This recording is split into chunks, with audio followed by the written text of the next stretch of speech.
Warning, this episode of the podcast reviews novels with adult content including graphic sex, harems, reverse harems, graphic language, and more naughty themes.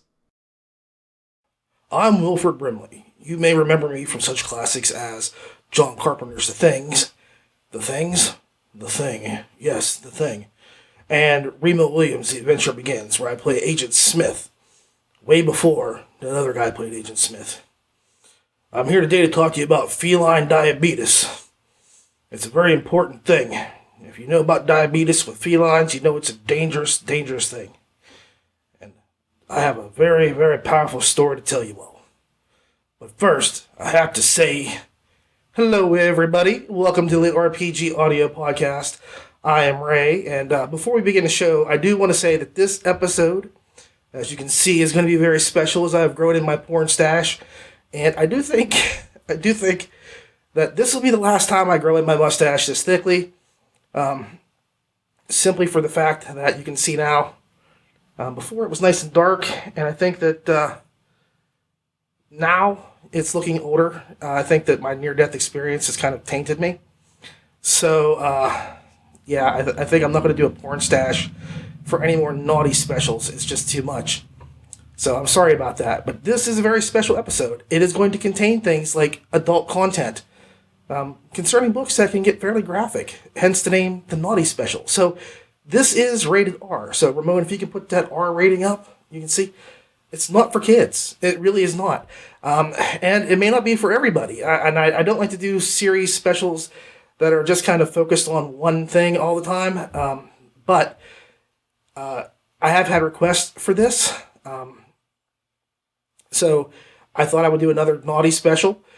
So if you're not into haremy type books or explicit sex, then this may not be the show for you because we will talk about those things here.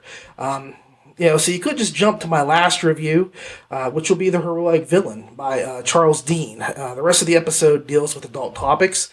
Not that Charles Dean's book is an adult, but it is not nearly as graphic or powerful. There is some discussion about boobies in it, though. So if that's okay with you, I will be reviewing some naughty by nature LitRPG books today for you. LitRPG Audiobooks.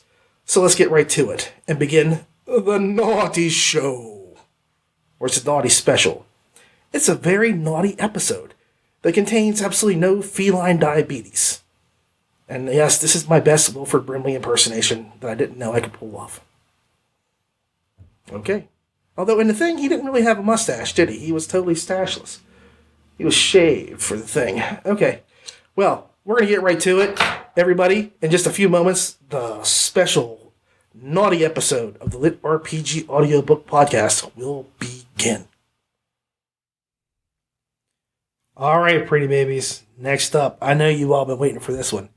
Remnant by Randy Darren, narrated by Andrea Parsnow, with a book length of 13 hours and 18 minutes. Steve blinked twice and looked around. He was standing in the middle of what looked like a bare dirt field. To the west of the field was the start of a forest. In the south, a decently sized lake. To the north and east were empty fields of grass. "Where the hell am I?" Steve asked. Looking down at himself, he could see he was wearing a black windbreaker, brown shirt, dark blue jeans, and work boots. "Just what exactly is going on?" he said to no one, as no one was around. Steve was completely alone here, in this field. Off to one side of him were two large wool sacks. Beside that was a large, open-topped wooden toolbox. Moving over to inspect it, he found more or less what his mind had told him should be inside. Various small and medium-sized tools, like hammers, chisels, mallets, a saw, and other things he wasn't even sure of the use for. Well, here is another book by Randy Darren. Excuse me. And it's not exactly what you would expect from him. The book starts off a bit as a mystery as the MC, Steve, wakes up with barely any memory of his past. I think the only thing he really remembers is his name is Steve. So he really doesn't have a lot to work with.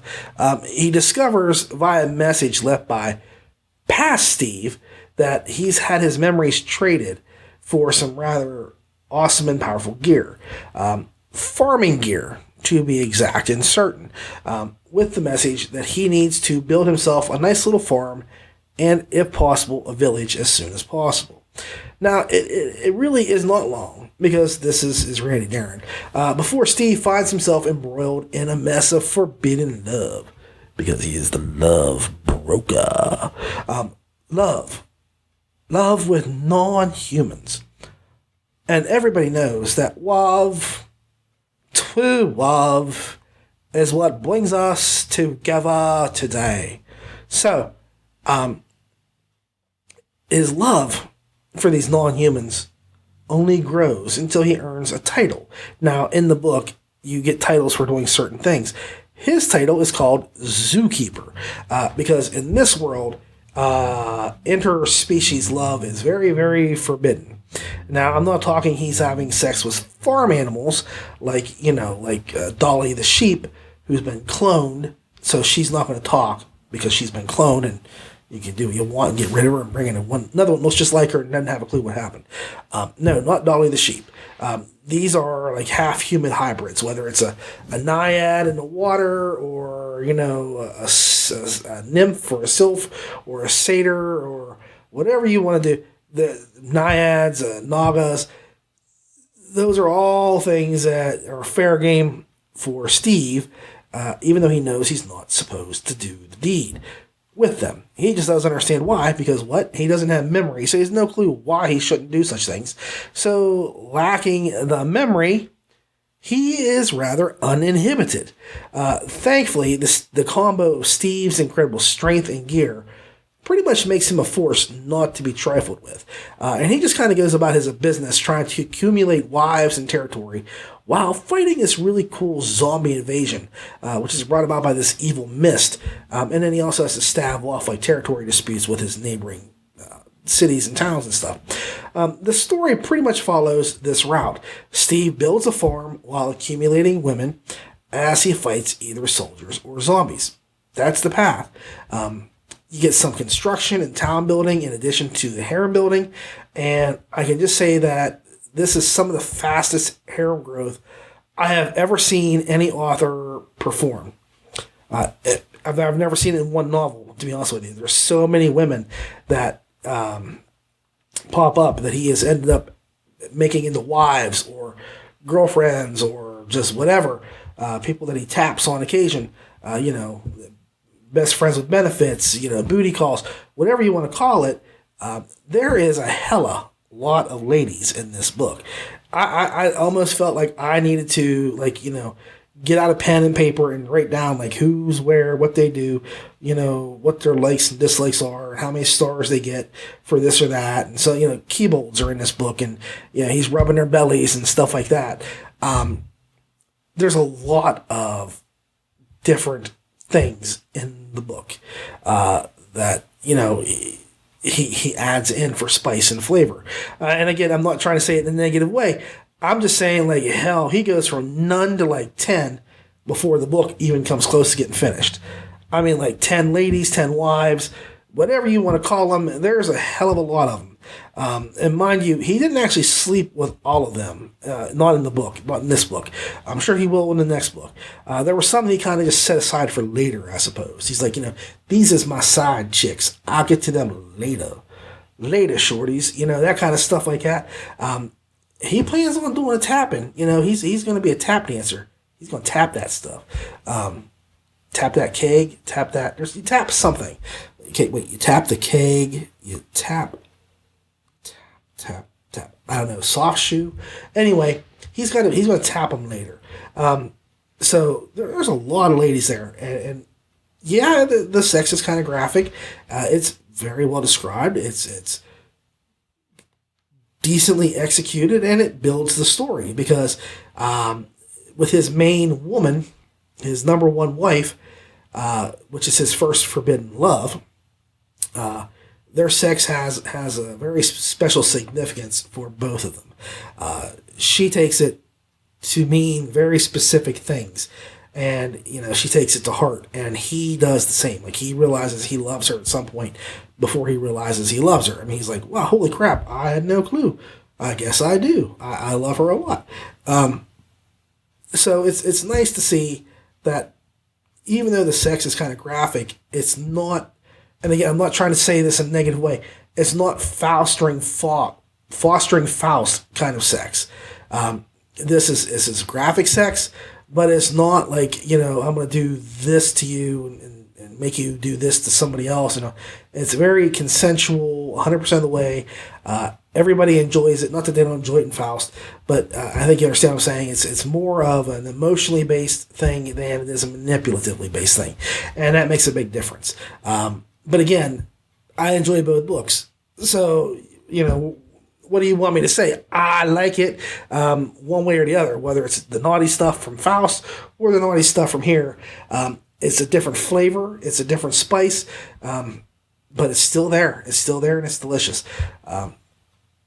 This world, I have to say, is pretty interesting, as it has game-like rules and pop-ups and magic gear that is soulbound. So it allows for the acquisitions, also, like I said before, of various titles. It also has a mystery of what created or who created or guides the strange, creepy mist that make the dead walk or just materialize out of thin air. Also, you have to wonder, why is his watering can so powerful that it can affect these zombies in the way that it does, that it can change the very land in the way that it does, the water the way that it does. I mean, he's got some really massively OP items, like his pick, and you know, he goes out and he just mauls stuff with his simple garden tools. You know, if this dude came at me with a hoe, I would be running the other way, because he would be cutting you in half with a hoe, or cultivating you in half, I would say. But yeah, I mean, there's a lot of things that happen that you have to ask, why is he so strong? What events did he fail at so badly that it caused Steve to reset his life? Because Steve pretty much says in the first 3 or 4 pages of the book, hey, Steve, I'm Steve, the you from the past. We really screwed up something here. And in order to fix it, I had to give away our memories. But I bought you like these really awesome magic items. Congratulations. Enjoy. You can now do what I couldn't achieve. And that's it. So present Steve really hates past Steve, and he's always looking out for future Steve. Like, he's like, future Steve is so going to appreciate everything that I do for him, because I go out of my way to make him happy, whereas past Steve was an a-hole. And I think that the truth is going to come out that past Steve was doing a heck of a lot more for present Steve than present Steve gives him credit for. So, anyway, there's a lot of questions that are never answered, and that's fine. This is book 1. You know it's going to be 3 books before we get to the end of this story. So no biggie. Like I say, I can wait to book 3 to see if it's answered. If it's not, okay, we'll have something will come up that'll either be books 4, 5, and 6, or we'll have the mashup of all the known universes, and we'll see, you know, what happened where. But like I say, it doesn't make you feel like you are missing out on something, but it does rather smartly orchestrate and artfully tell you enough so that you enjoy the story. I don't have an issue with it, because like I say, I know it's going to come out sooner or later. Darren always does provide answers to certain things. So it's not like I'm going to lose my mind if I don't have that. As for the naughty business, the book is full of it. Master Darren is pretty descriptive. It is fairly well fleshed out and very visual. The scenes fill the screen in the theater of your mind, so that you're looking for some grown-up sassy time. You won't be disappointed. Turning to the narration, what the hell can I say? We are talking about Andy P. Okay, and she can make her voice go from sexy to sultry and 2 seconds flat. So far, the only thing I don't think I've heard her do for a book like this is a screaming O. I'm sure it will happen someday. I'm sure it will. Andrea is a top-notch voice actress. She has voices for characters and voices for the cousins of those characters, as well as their neighbors, and I bet she could even do a cat or a dog from those neighbors. She would literally kill voicing cartoons and doing like mature animated movies. And I don't mean like adult animated movies. I mean, like anime or cartoons made for adults, grown-ups, that have more than like stupid jokes and punchlines. It's not like Phineas and Ferb. I'm thinking like Young Justice or something along those lines. Go DC. If you're going to do something, Andrea, go DC because they just kill with their animation stuff. But if you ever decide to go that route, you would kill. I mean, you've just got the range that you can do voices. That's just scary good. And she has some serious range. She plays all these ladies and Steve so well, so very well. You genuinely believe that she experiences the emotions that they do. I mean, I listen to it and I think she is literally feeling everything that this character is doing. And that's why I think when she says, I'm passing on doing this book, or I just can't do it because of the nature of what it's about. Like I know she's not doing Fostering Faust. And it's got nothing to do with her and Randy Darren. It's got more to do with the fact that the stuff that goes on in Fostering Faust would probably affect her in a way that she couldn't deal with it. Because I think that she puts her heart and soul into these characters and she lives out what they are doing. I really believe that. And I could be wrong, and she's just that good of an actress. And she's like, oh, darling, please. If you think that's how it is, then great. But no, I mean, you can never go wrong listening to Andrea. Okay, I found this to be at least 8.4 stars. It's a great story, amazing narration.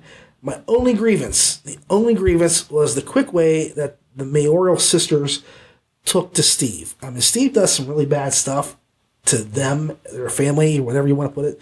And I think that they might have just been a little bit more resentful for how he coerced them to joining him. Because I'm just like, holy crap, he just did that, and then they're going to go ahead and get along with this. I would have been highly suspicious of their actions. I'd have been like, watch them like a hawk. Because there's no way they're looking out for my interest. But who knows? Other than that, this book was practically flawless. If it wasn't for that bit, I would have probably had to set it at 8.6. That's how good this book was. I really enjoyed it. It's got town building and character building, and it's got crunch. It's just got a whole lot going on that most books don't carry, and I really enjoyed this a lot. But yeah, there was just one thing, it just didn't make sense to me, and I was just like, I have to take away a little bit here. But 8.4, it's still really good. It's amazing. Andrea Parseneau, I would listen to Andrea Parseneau read the phone book. Just because, you get the phone book and just start reading it on Discord sometime. I'll plug in and listen because you're just amazing, Andrea. Okay, so 8.4 stars. You're going to enjoy it. I know you will. Okay, so next up is Seductive Seas, books 1 through 4. The Seductive Seas LitRPG series by Calico Jack. I don't think he's really the 1800s pirate that sailed the sea with the ladies, but it might be him. He could be that old. I don't know. Narrated by Sierra Klein. Sounds familiar. With a book length of 3 hours and 59 minutes. Back on the island, Dietz felt the warm morning sun on his face and a gentle breeze against his skin. He even managed to detect a salty tang in the air. Closing his eyes, he could try to find something in his senses that told him this immersive world wasn't real. But at the moment, there was nothing. The only clue Dietz had that this was not real was the compass tattoo emblazoned on his forearm that both marked him as a player character and his method of exiting the game. It also ensured that players were less likely to get disoriented. Opening his eyes again, Dietz turned right and began to follow the shoreline. Treasure's always on the right.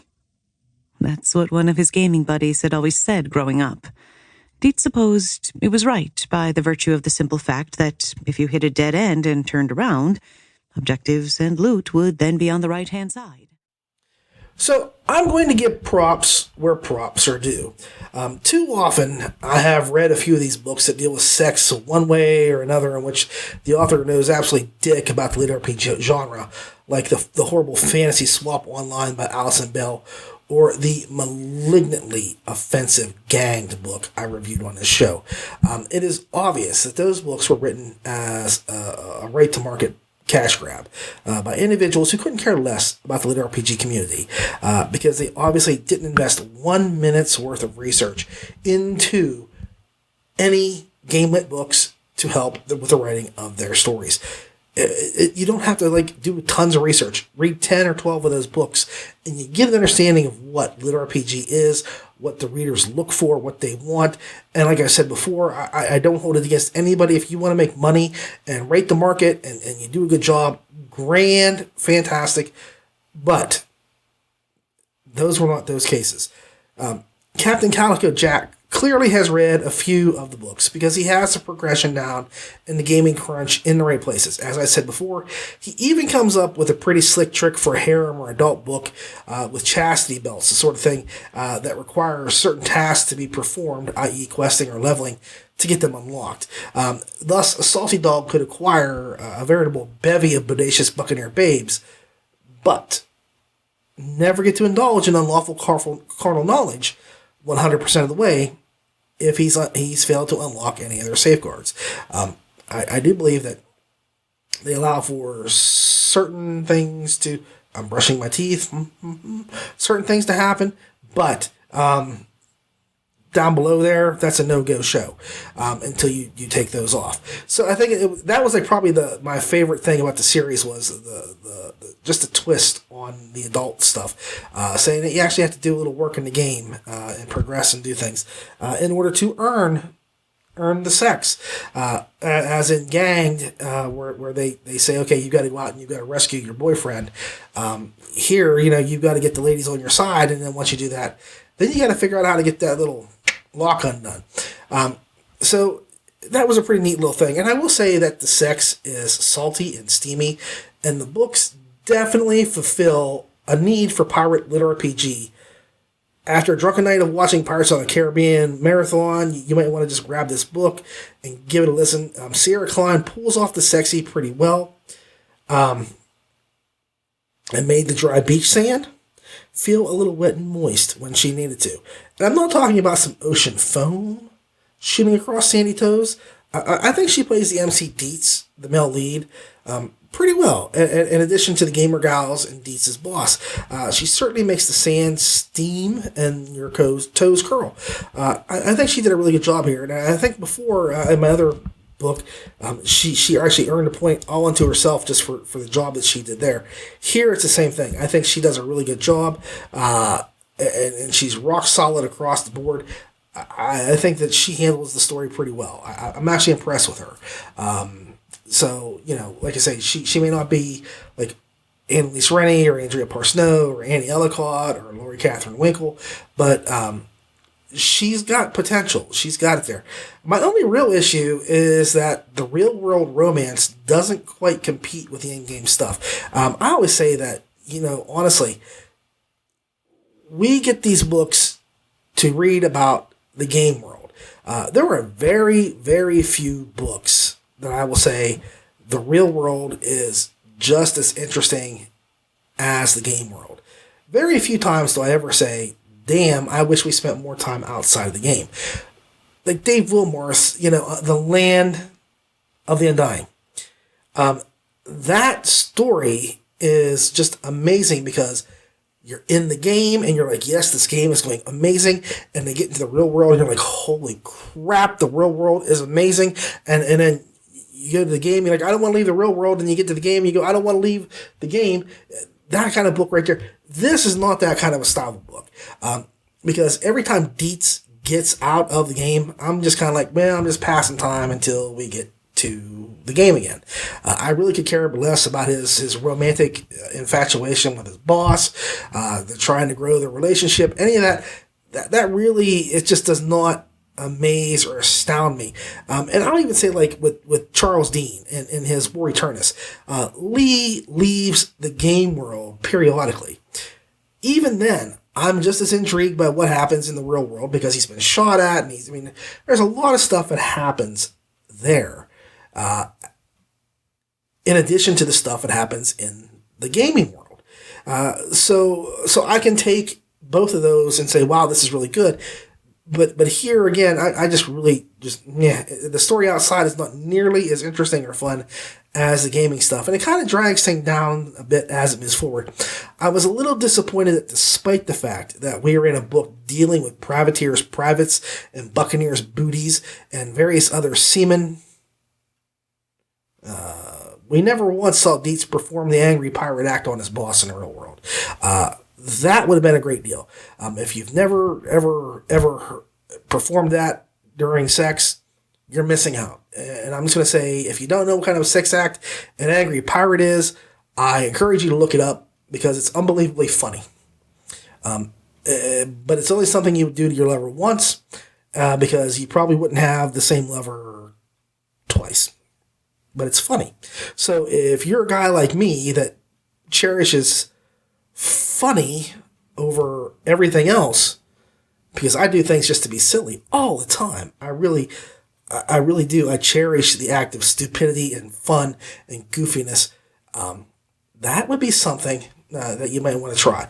Again, I'm not going to go into it. It's pretty graphic and it's a little weird, but it's funny as all hell. But let me just say that at the end of it, the woman's supposed to be swearing like a pirate for what you do. So let's just go that route, and I'll say it like this. If you do get this book, please just get the 4-book collection.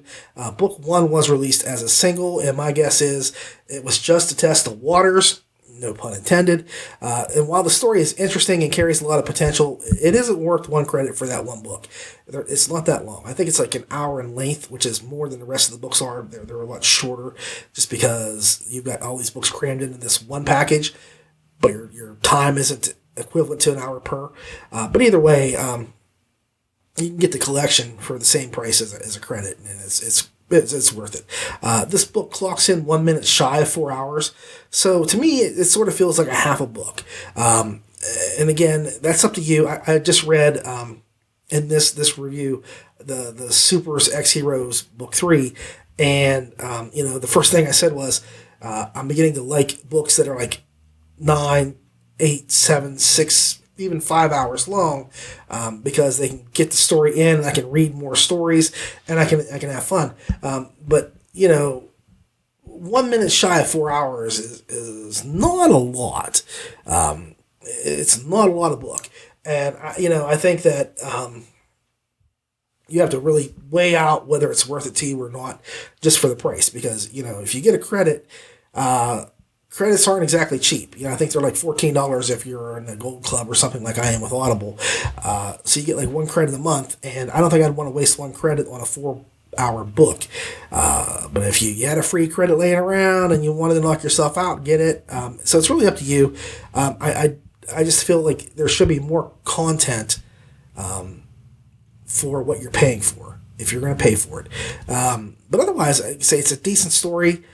Sierra Klein does do a good job. I give her that, and the story is not bad. And the sex is hot, and it's pretty graphic.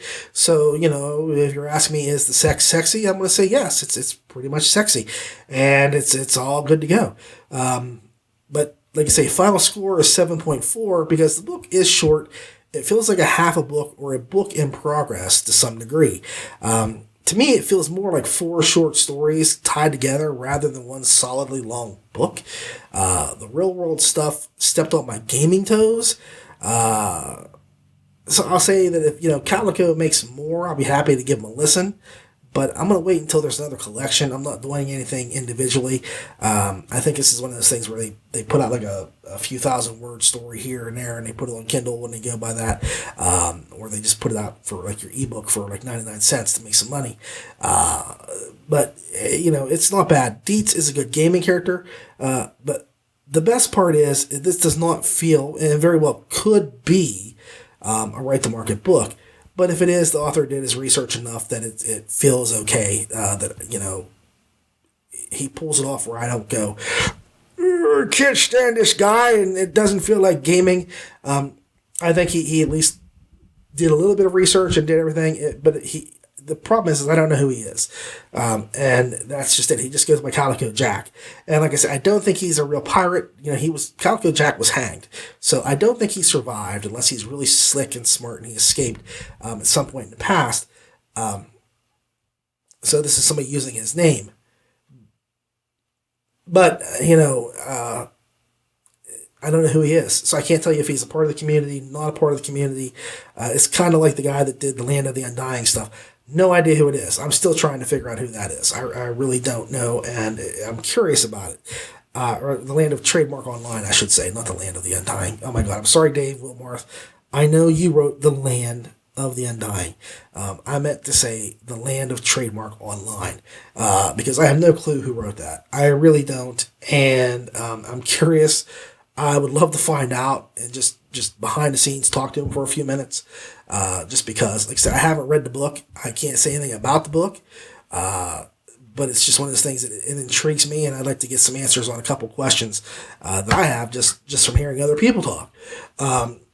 But, that to me does not feel like a right to market. That feels like somebody who is an insider. They're a member of the LitRPG community family.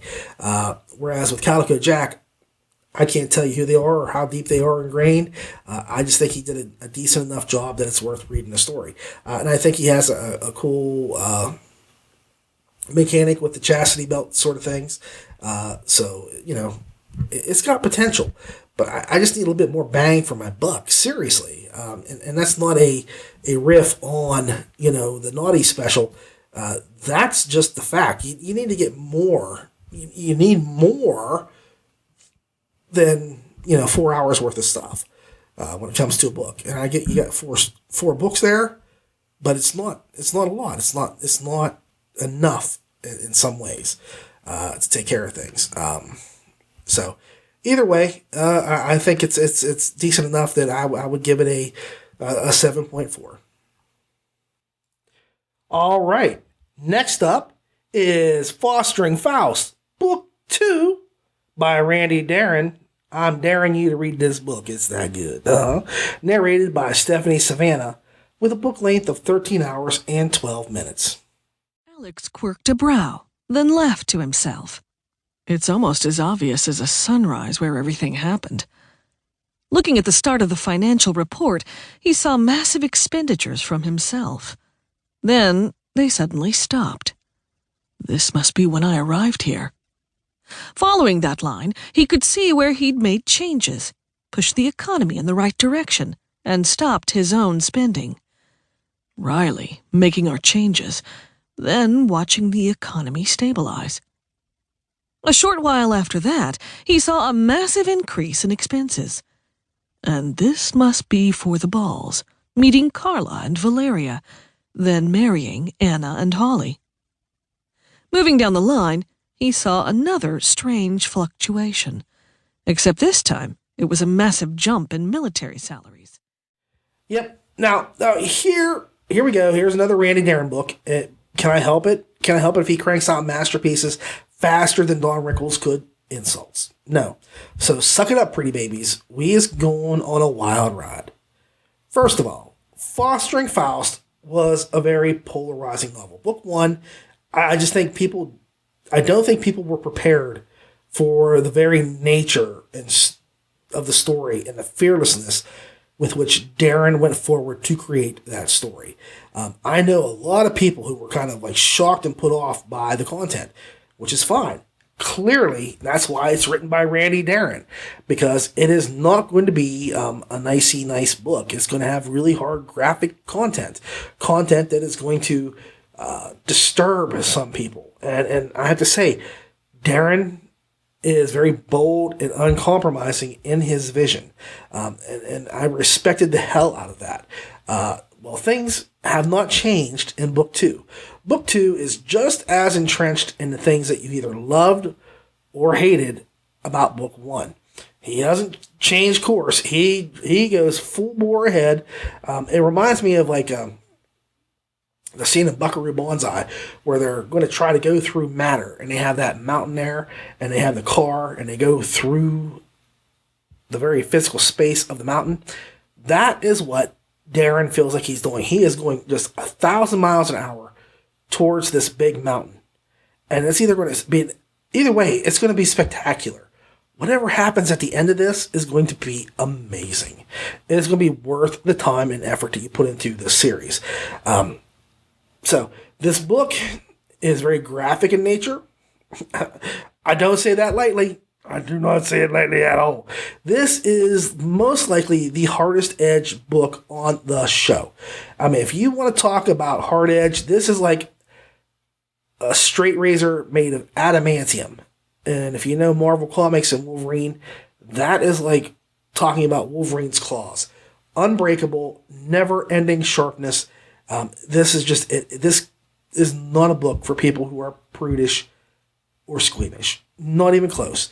As there is both hardcore sex and hardcore deaths. Darren does some very significant world building here. As our hero becomes embroiled in politics that he's better off avoiding, but he keeps getting sucked in. You know, it's kind of like from The Godfather. This is what I thought I was out. They pull me back in. He fails to avoid it, and so he has to scheme and plot his way out of another fine mess after another fine mess. Alex is exactly the kind of character, I'm going to say it like this, the kind of character that I absolutely love. He is a schemer and a manipulator. He's not a face-him-down kind of guy, okay? I far prefer string pullers to sword drawers any day of the week. There's simply something that I find fascinating, inherently and just amazing about a character who outwits their opponents continually. Like, my favorite gods are the tricksters, like Loki and Coyote and so on and so forth. Like, you know, Anisi, the characters who pull fast ones on other characters. Those are the ones who just really, really, they suck me right in. Like, my favorite character from Shakespeare, and Charles Dean will tell you, we have arguments all the time because he has his, I have mine, and mine is Iago. I adore Iago. Iago is my character. William Shakespeare wrote Iago just for me, and he didn't realize it.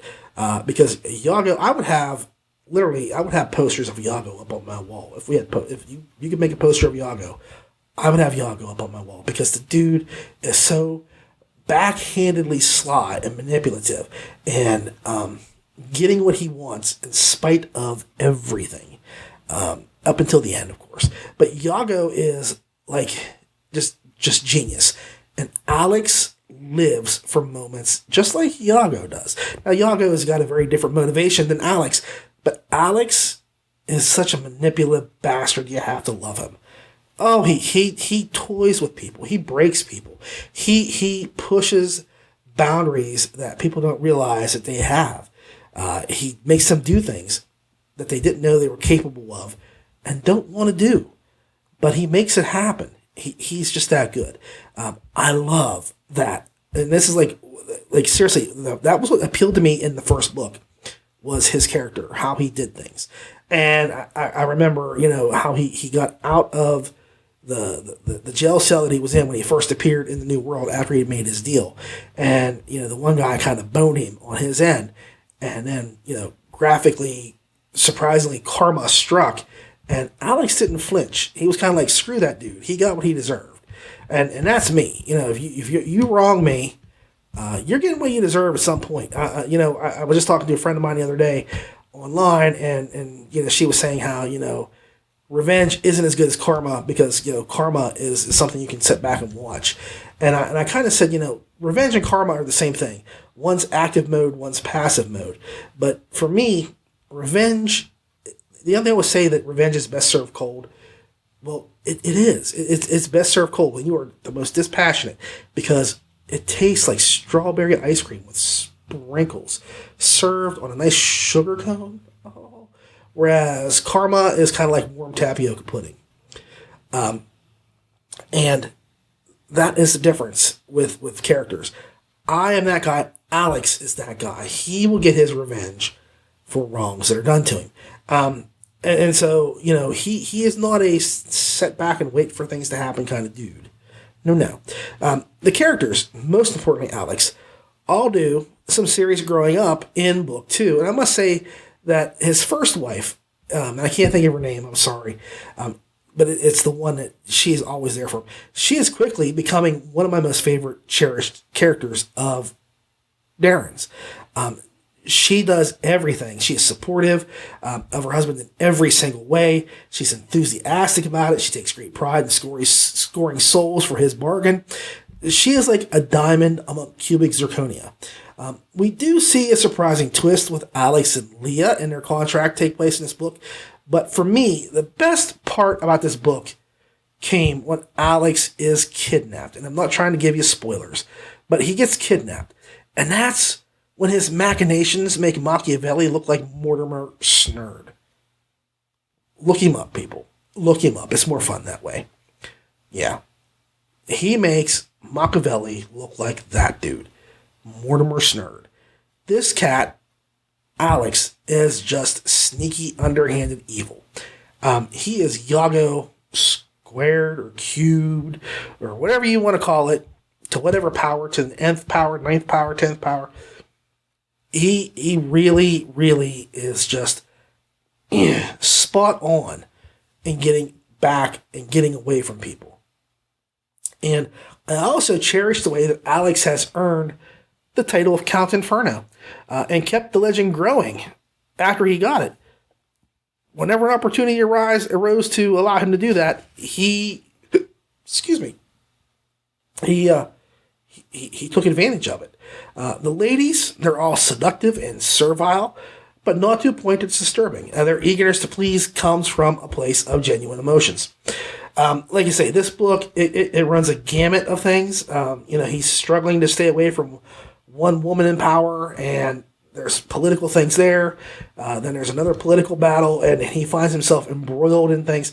So there's a lot of different things happening all at once, and he's struggling to, I don't want to say struggling, because his lands and holdings are doing really well, but he's struggling to keep these other people from invading him and taking his stuff, and he's doing his best to redirect them into other places. So I just think this book is really smart, and I just severely enjoyed the story. It's really, really good. The narration by Stephanie Savannah stuns. Yes, I like alliteration, okay? But she never hesitates and tackles serious material with vigor and enthusiasm. She makes you feel like everything that Alex does to his numbered and non-numbered alike is important and special. He does things, he's not malicious about it, but she makes you feel everything. You run the range of emotions of, I can't believe he did that, to good for him, to holy crap, I can't believe she likes that sort of thing.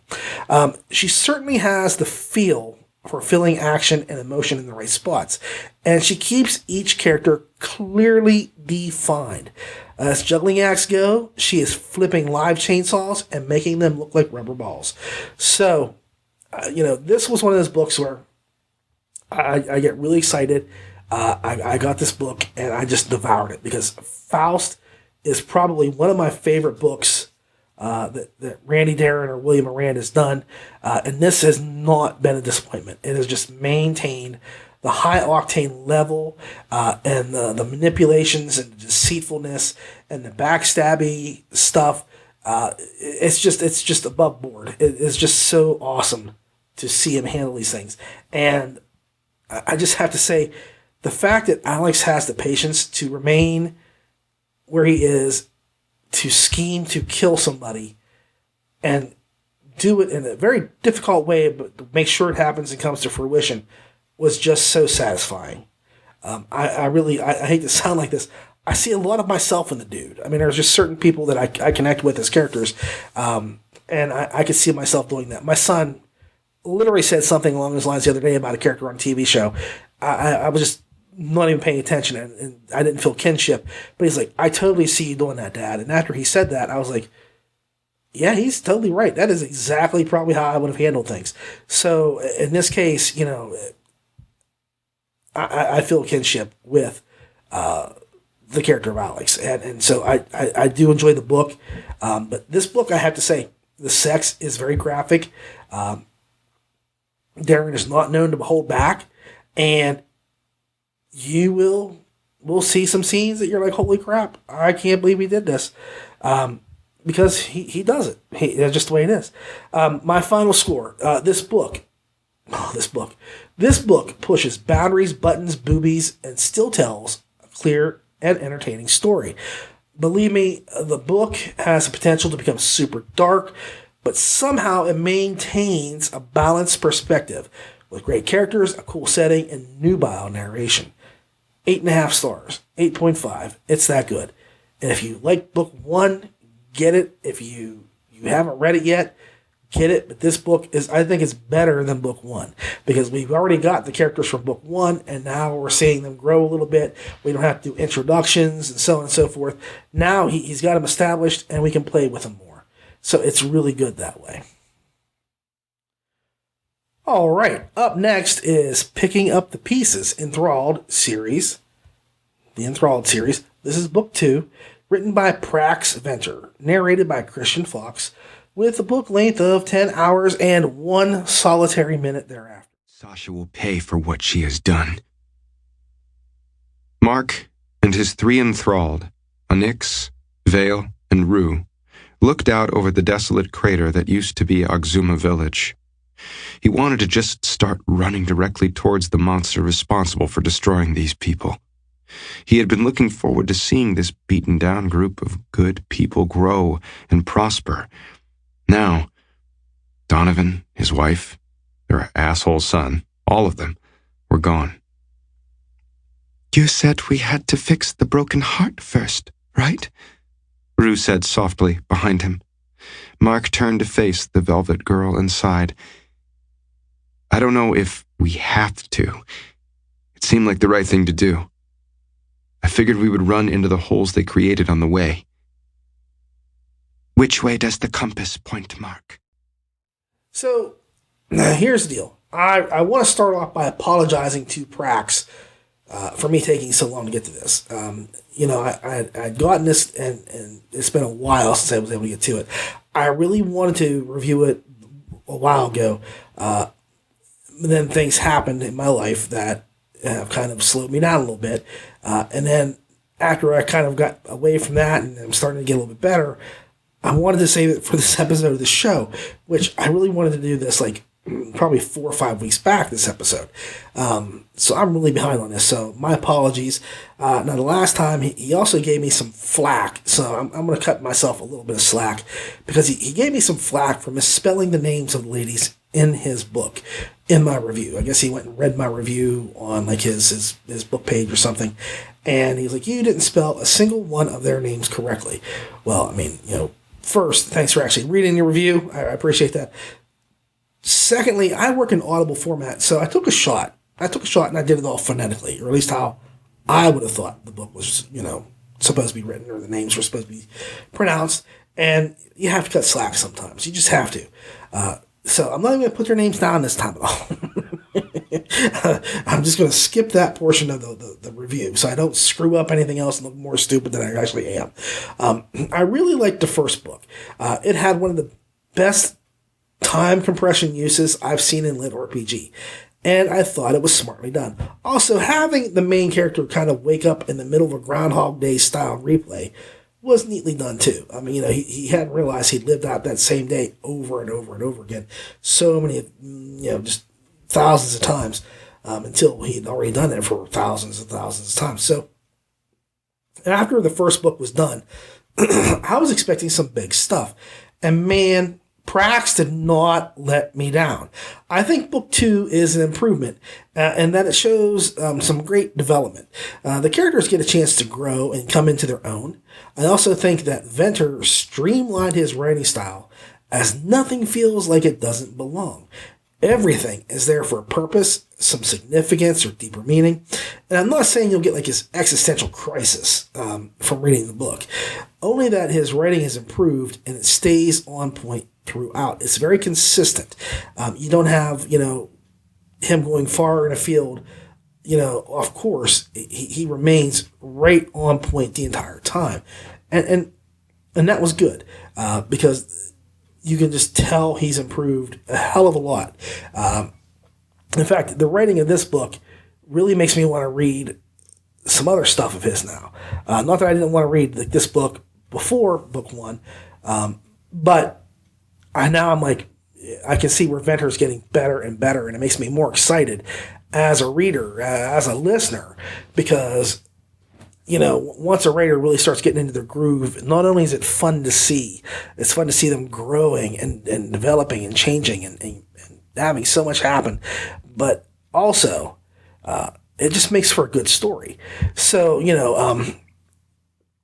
I just really, really can't wait to see some of the other stuff he has coming out, because this is like book 2.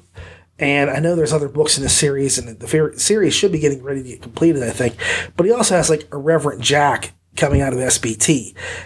So I look forward to that, like, immensely. I so badly look forward to that. Just because it's exciting to hear him have an opportunity to do something else. Not that I'm not excited about this. This is good. This is really good. So here's the point. How naughty is it? Well, we get frequent and descriptive sex acts, but the sex breaks don't detract from the stories. It never came across like it does in some books. Like I say, sometimes it's like, oh man, we just barely escaped from that dragon. Let's do it. It wasn't like that.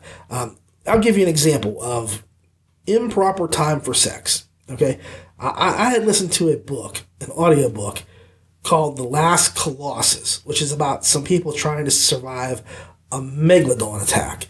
Now, megalodons are the great big giant sharks, and you see a couple of those movies now, like Meg comes out and things like that, and they kind of make the sharks like these huge monsters because they were beasts, they were massive. But in the book, the two characters like get off of a boat out of the water and they get on this island that has this volcano erupting. And as lava is like, I don't want to call it flowing, because lava kind of trundles along. It takes it a while to get where it's going. But as lava is just kind of going around them and going where it's going to go, they decide to have sex. Let me tell you, I've been escaping from a vicious giant man-eating shark. Barely make it to an island. A volcano erupts. I think, as a man, I could probably look at the lady that I'm with and say, look, we're done. Why don't we bone? And just have like 10 minutes of whatever. And I could see that happening. But I don't see that happening. I think that you're going to be exhausted. You're going to be tired. You're going to be filthy. She's not going to be into it. Like, just for a clue, man, most times when ladies are... let me say, how do I put this gently? When they're running for their lives, they really don't feel like having sex. No, they just don't. And so, sex scenes are all about timing. And that was poor planning on the writer's part. Michael Hodges, that's who wrote that story. Venter does not have that issue, as the sex scenes feel very natural and they fit into the story. I don't hear, it's not like arrows were flying by and, he took, his Naga lady and did this or that. None of that stuff happens, in that capacity. There's points to when they have sex, why they have sex, so on and so forth. So to avoid spoilers, I will say that the ladies make some discoveries about themselves that makes them not too happy in the book. They might realize their very nature is not what they thought. Although I suspect there may actually be like a real world resolution coming, because the discoveries that they make have a lot of implications on future stuff. And I think the real world could have a way to resolve some of the issues. I don't want to come into it and give spoilers, so I'm going to just stay away from that.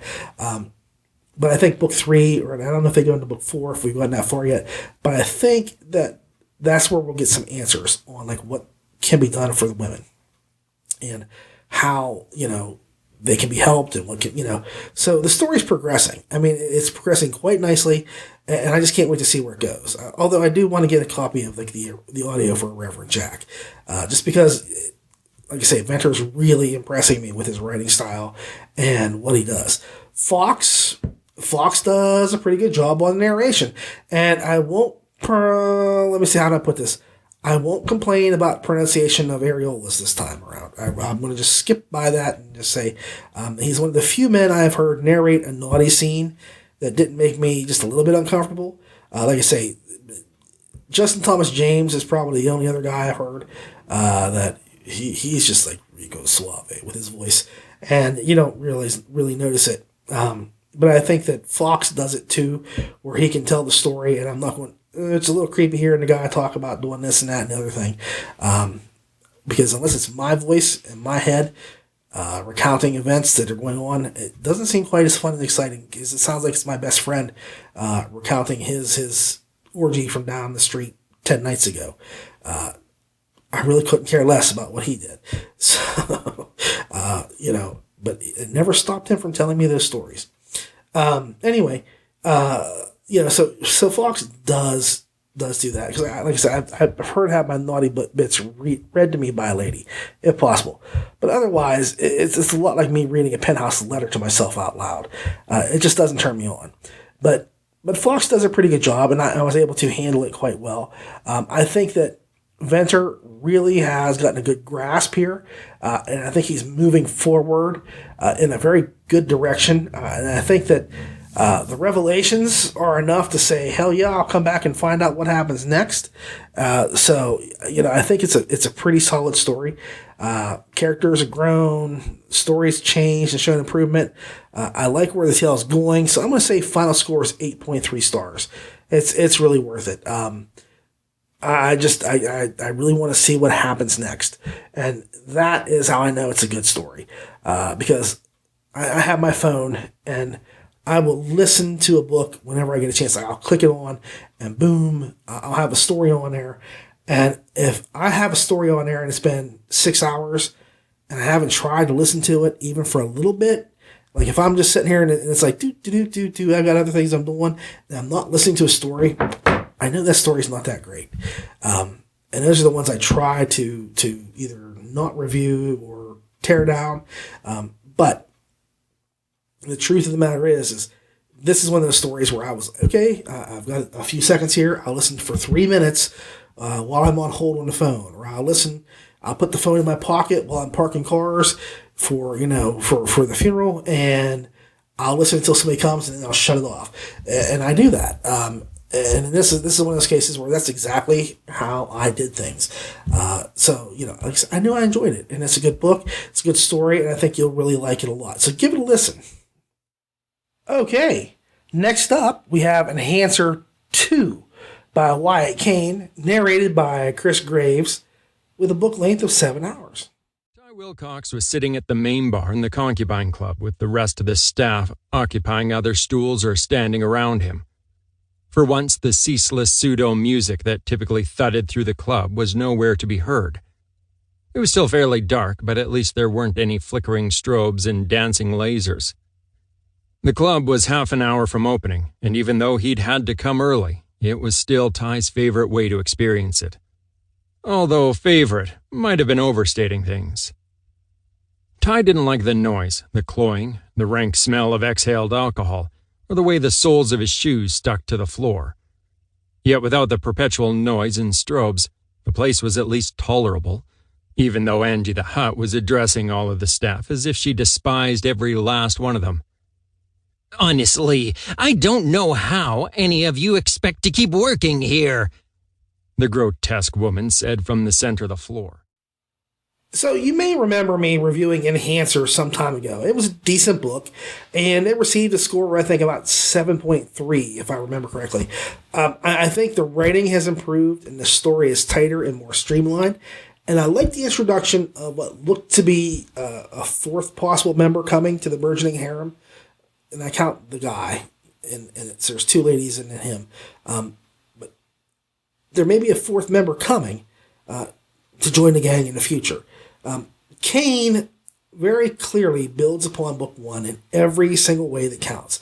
I think that he could have fleshed out his characters a bit more and expound on the romance attraction with the first 2 girls. I'm not saying that it's one dimensional, but like the Angie the Hutt character is more of a caricature than anything else. But she's just an example. And in fact, she's one of those characters where I get where she was at in book 1. Why we're still there with her in book 2, I don't know. I would have used like some sort of technological powers and done something to her, or I would have walked away at this point, because clearly he can make more money doing anything else with his powers than working for Angie. But I get that Angie's a character that you don't want to just pass up because she's just that malicious and evil and people hate her. It's kind of like is it Dolores? Dolores Umbridge from the Harry Potter stuff. So she reminds me of that character a lot. But I think all of them could have been built up a little bit more. But I will say that they are more realistic around this time around, and I'm a little bit more forgiving of details. Just because a female deer doesn't have antlers doesn't mean that they can't have antlers modified onto somebody who wants to look like a deer if they want them. So, I think I was a little bit more picky back then about things. I was a little bit too strict. Like, I know I say this all the time. I really, like Daniel Shanufin, I really hit him hard on a couple things because, as I just said, it didn't fit or it was incorrect scientifically. And like this, one of my biggest peeves was that one of the girls was a deer modified woman, and she had horns, or antlers, I should say. And, females don't have antlers. They don't have them. And so I was kind of like, yeah, well, do some research, because that drives me crazy. And I want to say this, I do mean do some research. And when you go to a book, always research it. If you research it and you get it wrong, then at least you tried. But, here, I'm going to just say I get it. And I'll let it go. If she wanted horns or antlers or whatever she would call them, like I say, they're antlers. They're for a deer. But if she wanted the antlers, I'm sure they would have put them on her, and they wouldn't have said, well, female deer in the wild don't have antlers, deer. It's only the males. The males grow them. They grow their racks, and then blah, blah. That wouldn't have happened. They'd have put them on her. So I'm a little bit more lenient this time around on this sort of stuff. But that leads me into some of the more interesting parts of the book, which would be like the world itself. Here you have a world that can upgrade regular humans just cosmetically to a certain extent. I mean, like I said, a lot of the changes that you have with the deer woman, they're just cosmetic. She doesn't gain like magical deer powers from having antlers grown onto her head, grafted to her skull. She has antlers grafted to her skull, but what's she going to do with them? As long as she gets anything from that. The world is a secondary character, and it's as alive as the other characters by a whole lot of means. There's a lot going on here, and we get a pretty good taste of what's going on in the world now. I always say that every superpower has been thought of, and it's more of how you employ your powers in a story that makes them cool. And Kane does manage to make his heroes and villains fun with their abilities. And I could see them all in action. Like in my head, I could see them playing things out. So this time around, like I said, I'm a little bit more lenient with things, and I think that we get a bit more of a taste for what the world is and what it's like out there. And like I say, that's a character all unto itself. And the other characters, they come off a little bit more awesome with their powers. The book pretty much picks up where the first one left off. Ty is oddly, like I said, still working a crappy job and struggling to reconcile his life as a hero with his life as a normie. When all of a sudden a teleporting demoness character called Lilith shows up and throws his life into utter hell and chaos. Can he trust her? Should he? How will he tell the other girls? These are all things that he has going on. Is she lying? Is she not? Is she telling the truth? What does it mean? Chris Graves, he narrates the story and he elevates it. His narration is on fleek, whatever that means. He plays Angie the Hutt to perfection and gets inside of Ty's head. Now, Ty is the MC. If I didn't mention that, I think I just kind of jumped in and was like, oh, and Ty does this. Ty's oddly working some crappy job. But Ty is the MC, the main character of the story. And I always appreciate how Graves does his work. And I know that if he's narrating a story, the story's going to be better for it. Because Graves gives it all, and he really knows how to tell a tale. So I enjoy that. But I'm going to back up a little bit and just talk about Ty. Ty has relationships with two women on his team, which are the only other people on his team. But he's got relationships with them. And again, it's a little bit more fleshed out, but I think that we could see more things happening in the future. I think that book 3, we could get a lot more out of it.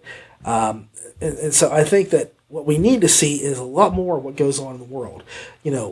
What are the cosmetic implants and enhancements? What are the cybernetic implants and enhancements that you can get? Like, why wouldn't everybody have all this? What goes on?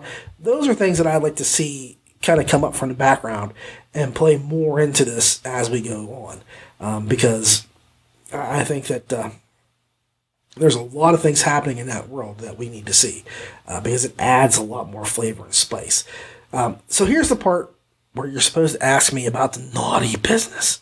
After all, isn't this the naughty show? Isn't it? So I'm going to say it is nice to have representation of sexy hotness without going into the penthouse or hustler territory. The sex is good, but it's not like so extreme that you're kind of like, oh, I can't listen to this if my mom walks in right now. It's there, but it's not like crazy sex. It's kind of more like Cinemax or Showtime sex. There's those Showtime movies where it just kind of shows a little bit here or there. You don't have, like, for example, Ty performing a naughty pirate on one of the girls. So there's that. Or not a naughty pirate, the angry pirate. Why do I do that? And he doesn't perform an angry dragon on him either. But there's a lot of stuff going on here. I will say that this was an enjoyable book. I think the book has improved a lot since the first time around. I do see a lot of changes and improvements. So I'm going to say that if it was 7.3 before, we're at 7.9 stars. I think that the book is pretty close to cracking, like really, really getting great. It could get there. There's a few things that needs to get tinkered with a little bit. And I think that for a harem, add them in. You need to add in at least a character a book for something like this. So there's never a question. Don't introduce them here and then go to there. Just add them in as you go. So 7.9 stars, lots of changes for the better. And if they were changes, they were additions that book one missed, that it needed. So things that you needed in book one, you get them now. And you'll appreciate it. All right, 7.9 stars. Dear Penthouse, first, I would like to thank you for being there for me in my formative years, from ages of 10 to 35. You taught me so very, very much, and I deeply appreciate it. However, I have to say, I do not like the way that what seems to be one of your letter writers, who is not me, has tried to pull a quickie on the LitRPG community. While I have to admit that Locke's... Oh. Sorry, guys. You caught me, and somehow this thing kicks on when I least expect it. Let me just put this away for the moment. And I'm going to move this back over so I can talk to y'all. Okay? I'm going to be reviewing a book called Ganged, but Not Conquered. The full LitRPG Reverse Harem series. Really? Is it really now? I don't think so. Which is the online bimbo bundle books 1 through 5. Yes, you not only get book 1, but you also get 5. That's right, 5 for the price of Dumb. That's right, the price of Dumb. By Kira Locke, narrated by Sierra Klein, and a book length of 4 hours and 28 minutes. So you get 5 books that runs less than 5 hours. You don't even get a full hour per book. When I saw the ad for the new immersive virtual reality role-playing game, I ordered one right away. The screenshots and videos of the gameplay intrigued me. In Lovescape's game world, I could be whoever I wanted to be. Most of all, I could stop being me, at least for a little while. My boring existence of working my miserably boring administrative job at a law firm and my limited social life could all be left behind for a few hours every day. That's at least how the game was advertised. Become the babe you've always wanted to be. I'd always wanted to be beautiful. I'd always wanted a boyfriend. The game, Lovescape, promised me I could get all of those things from the comfort of my own home. Okay, so here's the deal. I have to admit right up front, Locke's Tale is filled with graphic sex scenes that is both detailed and sensual. I do not like the clear and obvious attempt that this right to market that Locke is doing right now. That's what it is. I think that Locke is a sex writer who saw an opportunity to get into a new market and took a shot. Okay, Locke has absolutely no idea what LitRPG stands for. None. She doesn't know that it means light, regular, public. Well, that's not right. It's long, intelligent. You know what? She doesn't have to know what LitRPG stands for, but she can't write it. Okay? She has no idea. None of what it is about. Not a freaking inkling. She attempts to fool dedicated readers, such as myself, by using gaming terms to an abysmal effect. Yes, she throws in gaming terms. Her fight scenes are utterly cringe-worthy, and display the truth that she has never, ever put a video controller in her hand or played a game or been in a game fight or a real fight in her life. I can't say the same for the sex parts because there has to be more to a book, even a harem book, than just sex. Clearly, she at least has watched a porno or has experienced sex. I will give her that. I have no problem saying, yeah, Locke has probably had sex. Has she had it the way that she describes? I sincerely doubt it. But she knows what sex is about, and she is very good at describing the sexy stuff. So, I'm not going to take any points off for the naughtiness that she puts in there. It is actually, if you want to just read a book for sex, it's right here, not down here. It's right. It's straight up and down because her stuff is those creatures. They have these horns, and then the thing on your leg, it's a patella. No, it's a knee, horn knee. They make you get the idea, okay? But no one in the world just skips all the build-up scenes in a porno movie and just watches the sex. Nobody does that. I mean, seriously, who would do that? Nobody. You have to watch to find out what leads to, things happening. I mean, you need to know the characters and what drives them and why they call up the lonely pizza guy. When they have no money, you have to know those things. And then you have to find out, will he accept certain things in lieu of money? Will he do certain things and give them money? I don't know. You have to watch everything. You can't just skip to the sex. Now, I'm jesting right here because I'm really not happy with this book, okay? First off, it was outside of my comfort zone because this is a reverse harem. Everybody talks about reverse harems. You know, what's it called when you get a single woman and a bunch of guys? Well, is that a harem or is it a reverse harem? Because a harem is one dude with a bunch of chicks, a bunch of women, a bunch of ladies. Well, all ladies. But anyway, that's what a harem is. So this was like one of those books I said, look, I hear about this all the time on the boards, on Facebook. You go there and they talk about reverse harems and what works and what doesn't. So I see this and I say, okay, I have to try this. Even though it's not going to be something I really want to hear, because it's not my bag. It's not my bag, baby. But I'm going to give it a shot. I'm going to open my mind to a whole new world, like Doug Henning, and see exactly what this writer comes up with.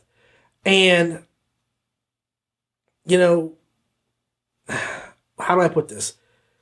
The story is about a frumpy girl who just cannot get a date in real life. And so she turns to virtual reality in order to find herself a boyfriend. Even if he's electronic, she's that desperate. She would rather have a virtual man than no man at all. And so she joins this game, and she ends up having to train. There's like a whole thing like she has to go out and do this, this, and this before she's even allowed to go into the game to play and have her sexy sex, because that's what she wants. But she has to train and then rescue. Then she has to rescue her first boyfriend. They've never met, but he's going to be her boyfriend. All she has to do is rescue her. It's kind of like the prince in Sleeping Beauty. Dude's scamming around the forest, sees some chick taking a nap, and he figures, hey man, if I give her a smooch, she's going to really appreciate that and wake up and be really thankful. We're going to get married and have kids. So it's the same thing. She's like, well, I'm going to go fight this evil chick, and I'm going to kill her, and then he's going to see me kill her, and I'll break her spell over him, and he'll fall into my arms, and he'll do things to me. And that's the whole story. Now, there are a couple of things that I have to say disturb me. And again, porn stash. I have to say my porn stash. I'm going to channel this now. There are certain things that are disturbing, even in a porno-style book, okay? That just should not occur. The MC is a virgin who is pretty insecure about herself and having her first casual sex. She really almost backs out of it, but before she can say anything, things happen and things are inserted into her without her knowledge. It happens. I don't want to say without her knowledge, but she's standing there naked and some dude just kind of comes up and is like, boop, there you go, baby. I'm breaking in so you ain't a virgin and you can go take out your man. The game decides to break her in, and it happens really quick with an NPC who pretty much forcibly performs a three-way on her. Now, honestly, this was like one hair away from straight up rape to me, but I never got the whole 500 Shades of Gravy. Okay, I never understood that. The 50 Shades of Gravy or whatever it was that all the ladies read and loved. So what do I know? I mean, if they can read that and they're okay with the stuff that happens there, then maybe that's fine. And like I said, this is a female writer. So I'm going to take it as she knows what ladies want. To me, it was a little disturbing. Even as I listened to it, I was like, holy hell, I can't believe that they went that route. But it was off-putting. But I trundled along anyway. And the book never got better. It is basically just one sex scene after sex scene with barely recognizable game mechanics spread throughout. For example, she'll be in a fight and she'll say, and then I realized I was at 35% health. Well, hell, I never heard you got hit. I never heard anything. You're just suddenly fighting and you're 35% health, or this happens and now you're down to 12% and you're about to die or whatever. What? Really? Where does that come from? There is no LitRPG in this book that even comes close to feeling like she knows what the hell she's talking about. If you want to talk about BJs, you got it. She knows it. You want to talk about going in the back door? She can do it. What's that spit roasty stuff? That's there. You can count on her, Miss Locke, to tell you all about those grand and wonderful things. Everything else, if it's game related in any way, forget about it. Forget it. It's like my 5-year-old trying to describe what happens in a video game. When he plays Minecraft and he's talking to me about Minecraft, I don't have a damn clue what he's talking about because nothing he says makes sense. It's gibberish. And let me tell you, whatever my 5-year-old, he's 6 now, he just had a birthday. Whatever my 6-year-old tells me about Minecraft is like Einstein describing the theory of relativity to me compared to Locke telling me about LitRPG. She has no friggin' clue what she's doing with it. This is just one of those things where it's an obvious right to market. And again, I will say this. If somebody does a right to market book and they do it well, I don't care. If it's a good book, I don't care. I will accept it. I don't care if Stephen King, who I really am not a big fan of, if Stephen King wrote a LitRPG book just to make money, he said, hey, I'm Stephen freaking King. I can write a LitRPG book and make buku dollars off those guys over in the LitRPG community. Here's my stuff. If he does it and it's decent, damn, I'll say, I hate Stephen King. This is clearly a right to market book. Excuse me. But the book is good. I'll be happy to tout it. I will tout the whole thing. No, this is a right to market. Locke has numerous novels that deal with getting ganged by aliens and orcs and tentacle monsters. And now she just kind of found a new game genre to play in. So if you look at her about the author on Amazon, you would see, this is what it says.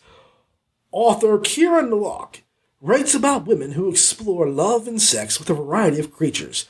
Orcs, aliens, tentacled and non-tentacled. Sorry, I missed the non-tentacled. Shifters, and mermen.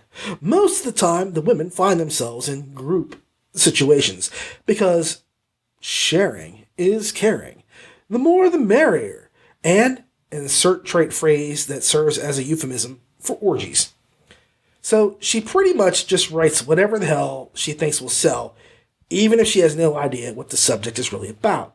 I mean, it can't be hard to write about aliens with tentacles or non-tentacles, shifters, mermens, orcs, so on. That's easy. It's all fantasy. It's all made up. There is no real guidelines to those things. There's none. None of those things require anything other than imagination. Imagination. Okay? Those things are all fair game. But with LitRPG, it's too freaking specific. Okay? Too freaking specific. And this makes me go back to a time that I was talking about, like Fantasy Swap, which was just another, and I realize this now, the reason why it was so bad was because it was a right to market book. It was someone who didn't have a clue about gaming, and they were talking about stuff in the book that made no damn sense, and it was a horrible, horrible story. And again, it was another book I took. It goes outside of my comfort level, but I still tried it just to see what it was about, if it was decent, because I have to tell you guys if it's good or not.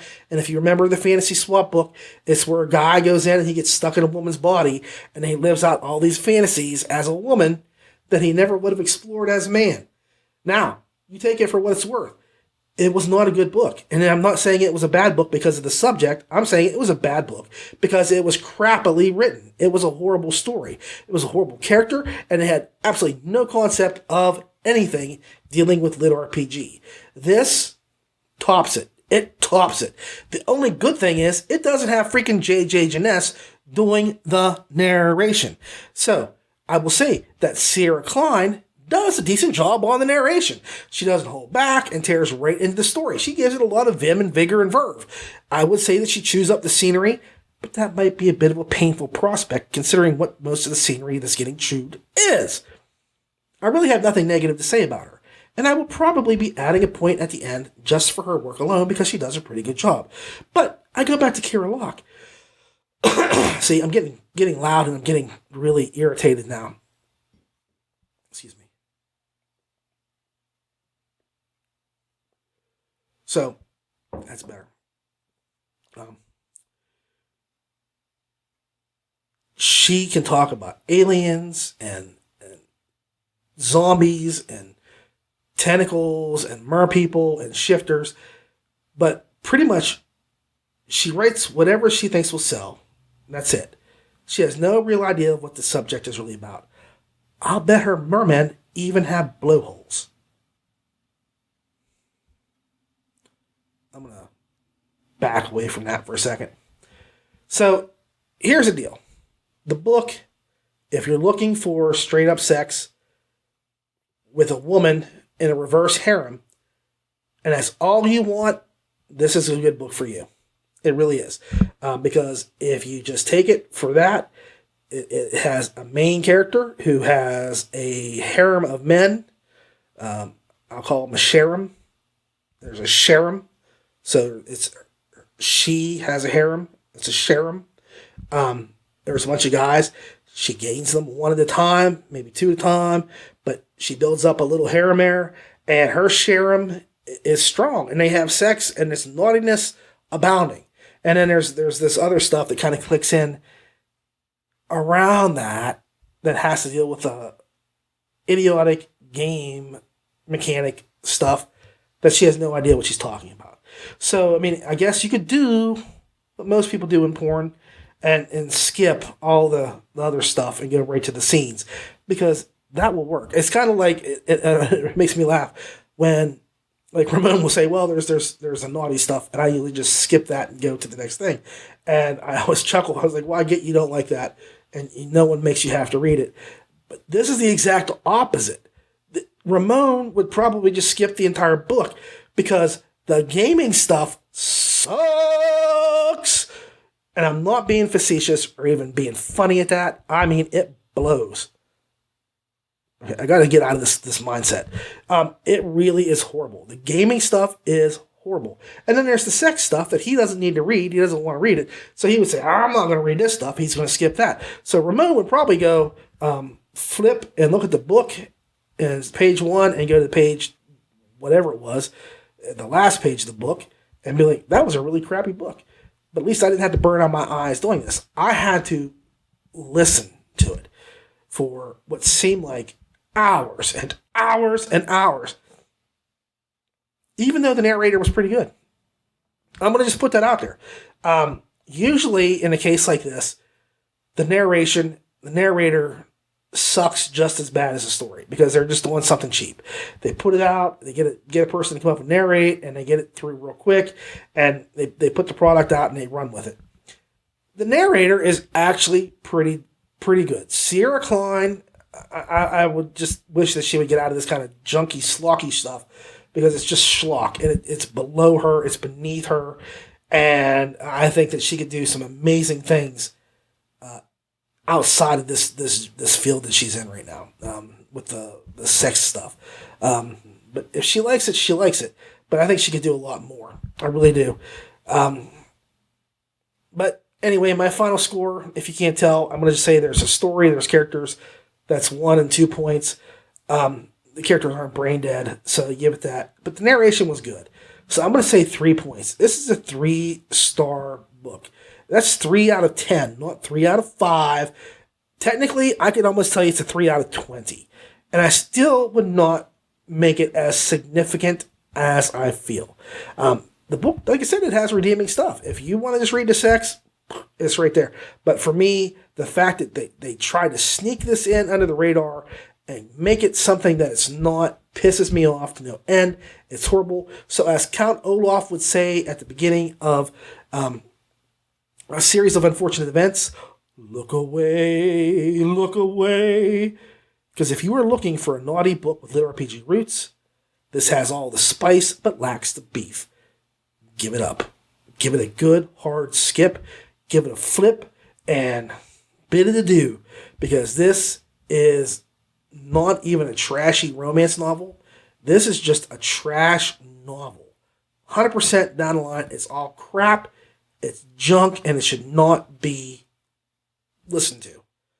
But don't listen to me. Don't take my word for it. You spend your money on 5 books that can't come to 5 hours worth of stuff, and give it a shot if you really want to see what a harem is. And I'm going to term that right now. I'm going to coin that term right now. I'm going to trademark it. A harem is a she-harem. A harem. That's right. So, if you want to see a harem, this is where it starts. But if you want to see a good book, just pass this sucker up. Just go do something else. Take up skee-ball. You'll meet more chicks doing that than you will reading this book. I'll tell you that. Ladies, you'll pick up more dudes playing skee-ball than you will reading this book.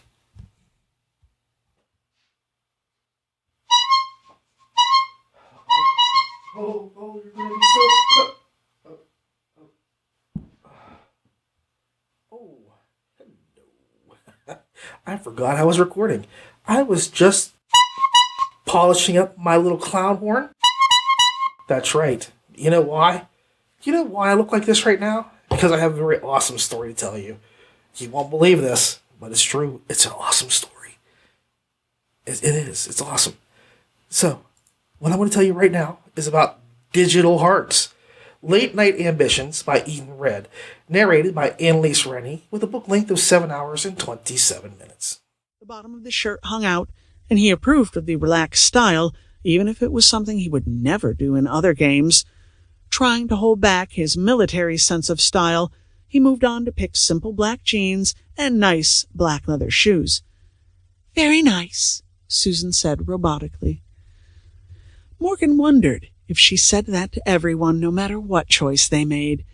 Ignoring the tutorial avatar, the player looked through the extra accessories. Deep down, he felt like something was missing. Something that would make his avatar at least a little more interesting. Scrolling through jewelry and tattoos, he came across a dragon tattoo. Heart beating a little faster, he always entertained getting one, but never had the guts to go through with it in reality. In games, he didn't really think about it because he was focused on missions and earning credits. Thoughts flowed to Mina, and he smiled to himself. So, I think you can tell by my appearance what my favorite scene in the book was.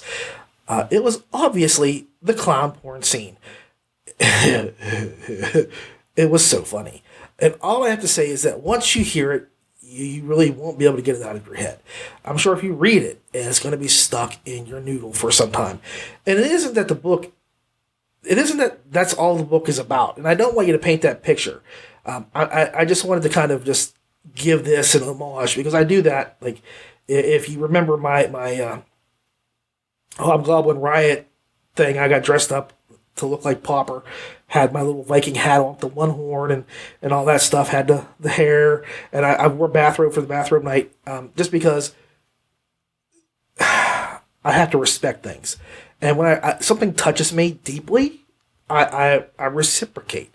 So the scene is something that really, once you read it or see it, it's just going to stick with you forever. I mean, like, I seriously, I think about that scene probably once a day. If I start thinking about doing audiobooks, and especially getting ready for this special, I kept thinking about that scene. It was amazingly silly and funny, and it fit. It was a perfect thing for what she did. So I have to say, Eden Red, my hat is off to you. I don't have a little clown hat, or I would have worn that for you too. But I have the nose, so I do want to say that's that. Now, like I said, I don't want to distract from the story, but it was there. So I just want to throw it out there and just make sure you realize if for no other reason, that scene makes the entire book worth everything. And I would say that if they threw that into the Lord of the Rings, if they threw that in the Lord of the Rings, like, for the 57 years or whatever it is that like Samwise is the mayor of Hobbiton and he's rebuilding things, they just said, okay, here's where the clown porn scene is. I would have said, Tolkien, you're a genius, because it is just too funny. Anyway, Digital Hearts starts off. So let me get to my serious mode. See, I fooled you. Digital Hearts starts off with some players completing one game and being invited to join a new game called, Digital Hearts, that deals with romance and love, as well as some rough play sex. It also, for some reason, has a serial killer, a player, but he's a serial killer. It's just weird how that comes into it. It's kind of like Dexter meets the dating game. And I'm trying to think, who was it that showed up on the dating game that was a serial killer? That actually happened. There was the dating game, and then there was a serial killer who was on the dating game that won the thing, I think. Won the date. I can't remember. I'm getting old now. I just turned 50, so my brain is shut off. But it's kind of like that. It's kind of like a mashup of Dexter and Debbie Does Dallas. I'm sorry, I like alliteration, so it's better than Dexter in a dating game. Dexter dating. Now, Debbie Does Dallas. Okay. Anyway, that's the only porno I know. Honestly, if you ask me pornos, I can tell you Debbie Does Dallas. Aside from a Clockwork Orgy, because that is just art house. And A Clockwork Orange is one of the greatest movies ever made, and that's a naughty movie too. So Clockwork Orangey and Debbie Does Dallas. Past that, I couldn't tell you another porn title. I could probably make some up for you if you want. But anyway, The story centers on the killer, who is often referred to as the player, who is torn between two girls. One is a dirty girl who wants him to join her team, and another is a much nicer girl who isn't above helping a guy bury a dead body. So you can root for who you like. There's no right or wrong answer. There is no right or wrong choice. In fact, the player at the end of the book has to make a choice between the two of them. That's part of the game itself, is, finding a mate and finding love and that sort of thing. So he's got to make a choice. He can't be playing, two chicks and whatever forever. He's got to come down. And the funny thing is that each of them are part of a faction. Wait, I'm getting ahead of myself, and I don't want to give things away. So anyway, he has to make a choice. But the game is actually shaping reality too. And they don't realize that. So the choice that's made at the end of the book will probably shock you. And I honestly can say that if I had been told the same things he had been told, I would have probably made the same choice, which would have been bad for everybody, because I'm the last person in the world you want to, it's kind of like if we were in New York and Gozar the Gozerian had come down and I'm told to choose the form of the destroyer. It sure as hell wouldn't have been the Stay Puft Marshmallow Man. It would have been really bad. It would have been like the zombie blob apocalypse. So you don't want me doing these kind of choices, people. That's all I'm just saying. Anyway, it was a good choice, and I like how the book ended. Very much not what you expect from a book that is about naughtiness and digital hearts. It's about relationships and romance, as in what you're supposed to do in the game. Okay. I'm not saying that's what the game or what the book is about, but the book itself reminded me more of The Sims. I mean, if you virtualized yourself into a game and was able to earn money and power in the real world, that would kind of be The Sims. Something is off with the real world. I don't want to say what it is, but I do have to say that Digital Hearts sort of blurred some lines between the game and the real world. Whenever someone died, they did not return, so it was kind of a permadeath. That was a factor to it, because the player does go around whacking folks, and he's got people helping him bury the bodies. And he has sex after that, or before that, and then after that. So there's different things that happen. But anyway, the player does a lot of stuff in the game, and it's funny. Well, I'll get to the funny stuff in a minute. I will say this is more game-lit, okay? More game-lit than crunchy LitRPG, because there are a ton of mechanics involved, and I must say the most obvious way that I was reminded of this was a game, was by like hearts appearing over the heads of other players, or receiving notification of your social standing. Now, here's what I was going to get to. For example, I can't recall if it was like a charisma or attractiveness increase, but it would increase by performing certain social tasks. Now, you're asking me, what do I mean by that? And, the easiest thing for me to give you as an example is, well, let me just say this. I have to laugh. Because I can tell this book was written by a woman, even if I didn't know it was a woman before I got the book, simply because of the social clues that go on. For example, one character gets a boost just for listening.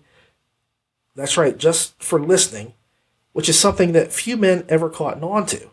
Like he sits there and listens to somebody talk, and his attractiveness or his charisma, whatever it was, it increased by a point just because he listened to somebody talking. He didn't interject, didn't tell him about himself, didn't stop, interrupt. And this is something I've told my son for years. I've told him, when you take a girl out, don't talk about yourself, ask about her, and just pay attention. Listen, and then ask her questions about herself that is from the things she's just said. Just listen, and you'll remain mysterious. And he listened to me, and bam, he now has a girlfriend. So I'm not as dim as I look, at least not at the moment. I mean, here, I can make myself look dumber. Okay, so the game works on real-life principles. And like I say, I don't mean to sound negative or anything like that, but that is a woman's perspective. Because a man, I realize this, but a man would never, ever make that be like a game mechanic, listening. And there's other things that happen throughout the book. And it's something like I've learned only because I've lived to be as old as I am, about how women want to be wooed, if you want to use that as a term, and how they can be given attention. And certain things that pop up throughout the book are exactly things that I know that a woman has either said to me or explained to me or taught me about women, because I used to work with nothing but ladies. So I had a really good pool to get information from. So it works on real life principles, actual things that turn women on. That could have been like it turns the chicks on, and that's how it works. So anyway, this story, it's got a whole lot happening to it. I mean, there's just stuff everywhere. It's going on.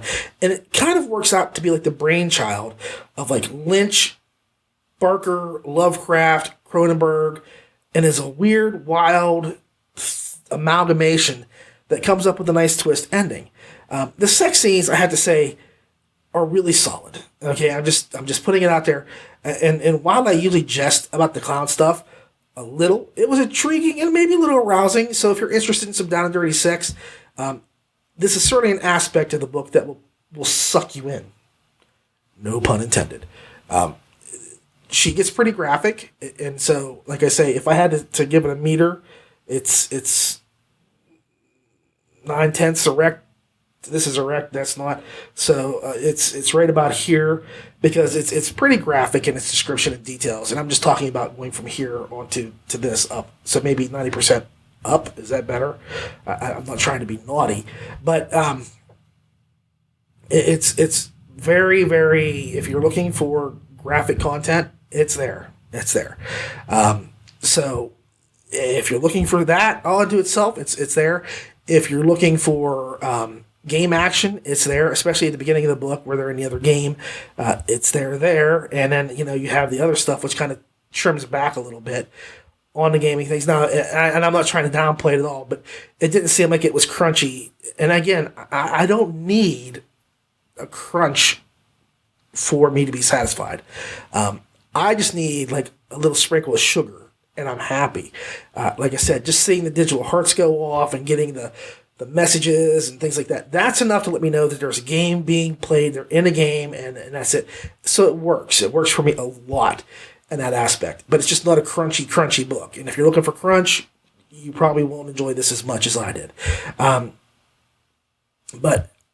like I say, if you're there for the story is good. If you're there for the craziness is there.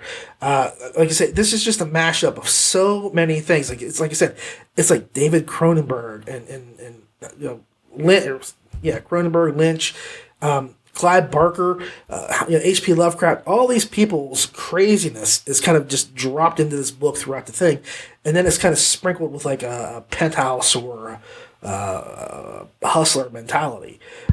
So it kind of goes this huge spectrum of things.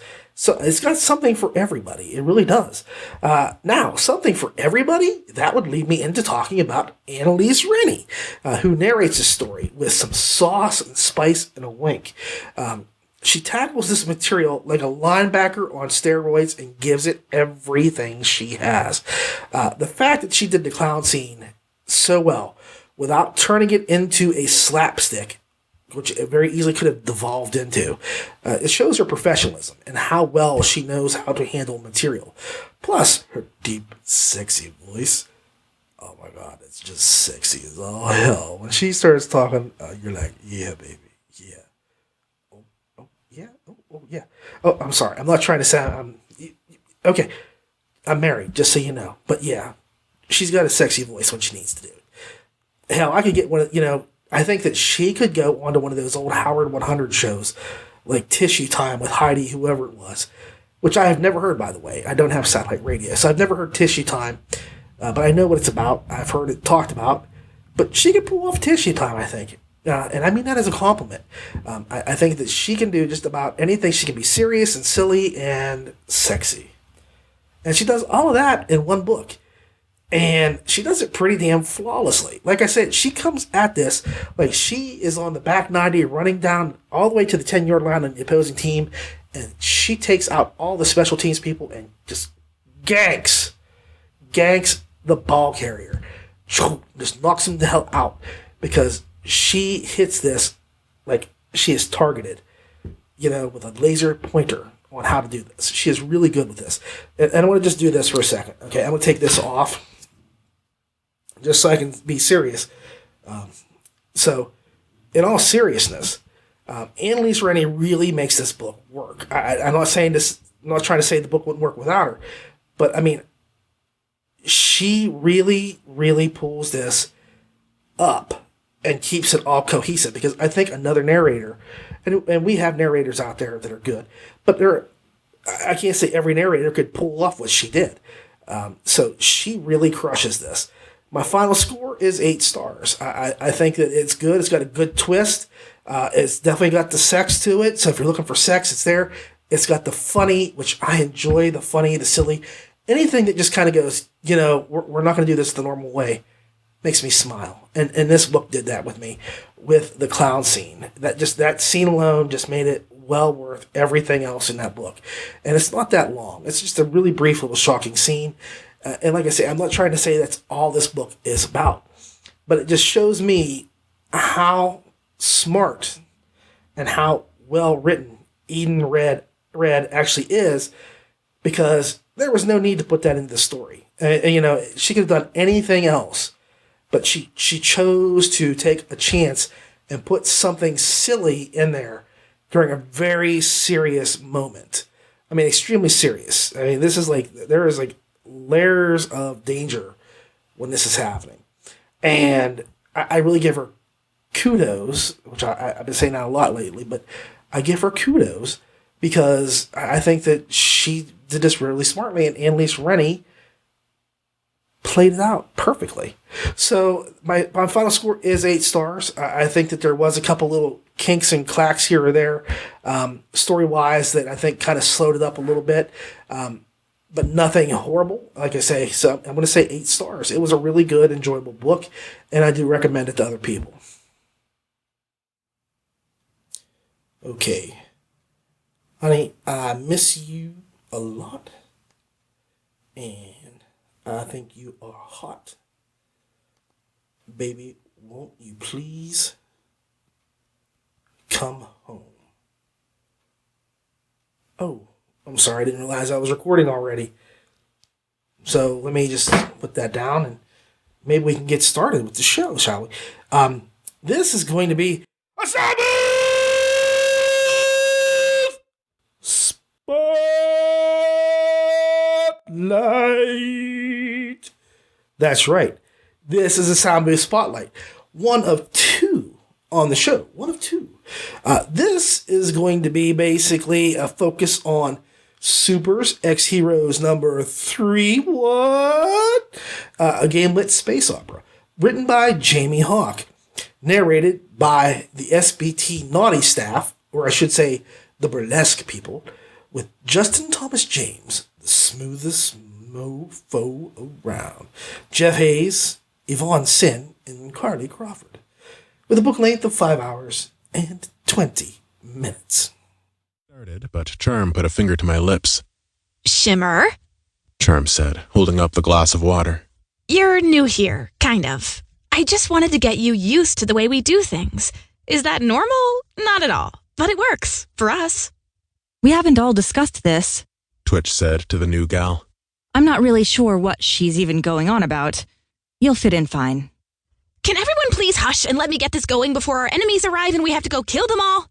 Charm said, flustered. When she saw they were backing off, she smiled again and said, Breaker here's thirsty. I happen to want him to lick my breasts, because I can't seem to go 5 minutes since I got back without thinking about his lips and tongue and, well, you get the picture. So...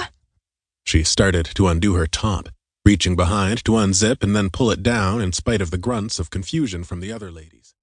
Hey, gang, do you know what time it is in Bangkok? Neither do I. I couldn't tell you. But I can tell you it's time for the Sound Booth Spotlight of the day. What? Yeah, that's my best imitation of Justin Thomas James. What? He does what? I can't do him. I'm not even going to go back on that sentence, okay? Let me just step past that a little bit. Yeah, that's going to be 2 for the show. This is 1. And there's another one coming up later with Heroic Villain with Charles Dean.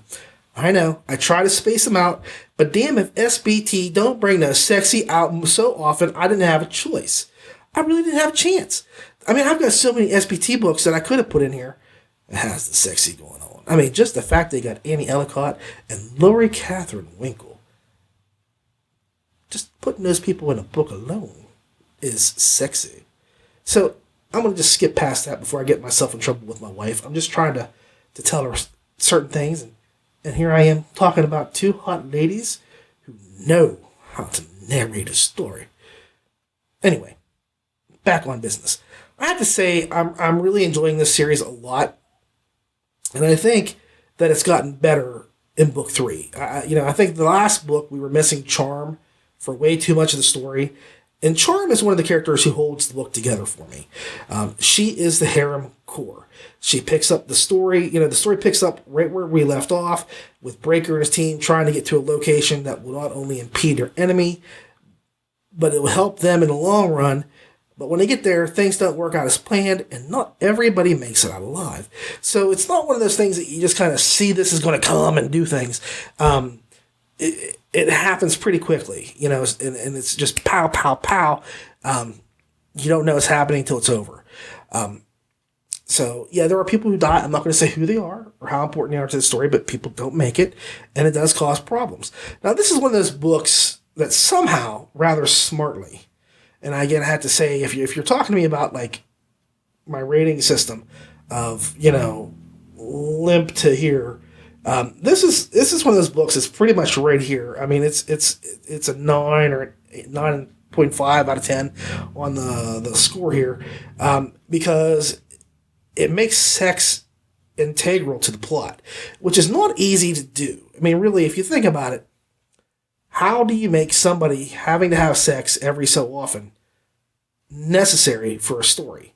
I mean, you can do it. I mean, you have harems that, and so we stopped and I had to have sex. Or like in Dan the Barbarian, there's a scene where he gets captured by like this wind elemental chick, and she's like, you have to let me have sex with you before I let you go on, and I'll help you do things. And if you do this, then I will help you in so many ways in the future, and you'll always get stronger, and so on. So yeah, he had to have sex to do that. But to do this on a consistent basis throughout one single story with multiple women, it's hard. But Hawk does it smartly. It's part of Breaker's powers. He has sex, and he draws in the abilities of the people he has sex with, and he's able to mix and match, their powers. So, he really can't do more than X number of people at a time because it muddies up his powers. So it's better for him to do maybe 4 or so, at any given moment and keep things the way, that he knows. Because after you get to number 5 or even number 6, it just gets to be overwhelming, and he doesn't really have control over his powers, and nothing works the way it should.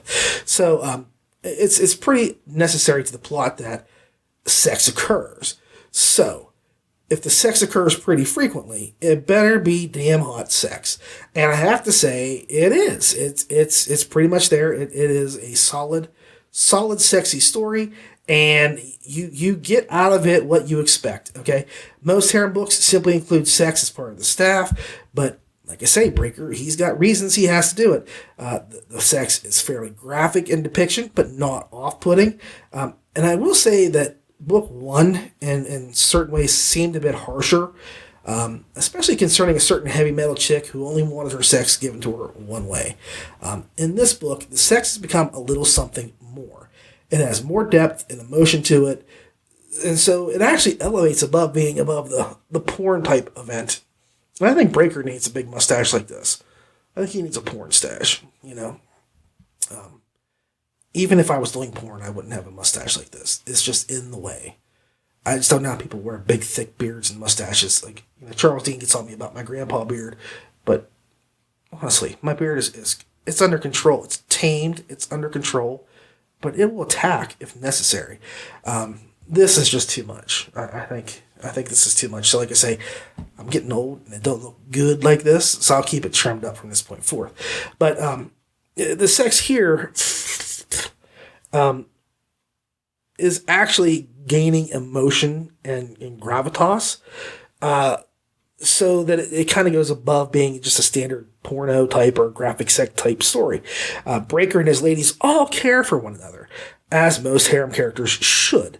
I think having a harem with characters who are just lackadaisical in their sexing? I'm so old. And they're getting it on, maybe? I don't know. Anyway, when they have sex, if they just do it as a matter of course and there's no emotion to it or no feeling, then it's just not as intriguing or as important. And you really get that with some of the books, like, well, we just did this because, blah, blah, blah. That isn't the story. It's not just sex intermingled with awesome superhero action and antics. Although mainly it pretty much is just that, like sex and then superhero action and antics and then sex. But there's actually a story to this. There really is. And it's also set in space.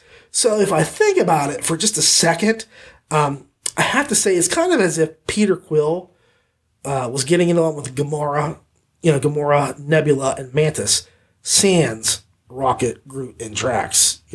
So the Guardians of the Galaxy, it has a whole other meaning if you go that route, with just Peter and those three. Peter, I know. Anyway. This book is short in length. She didn't say that last night. That's not what she said. This book is shorter in length than most novels, but it's fast-paced and filled with steamy action as well as superpower battles. And I do believe that Hawk plans on writing quite a few of these books before he wraps up the tale. So the shorter length actually makes it feel serialized and episodic. And the story keeps me occupied and wanting more.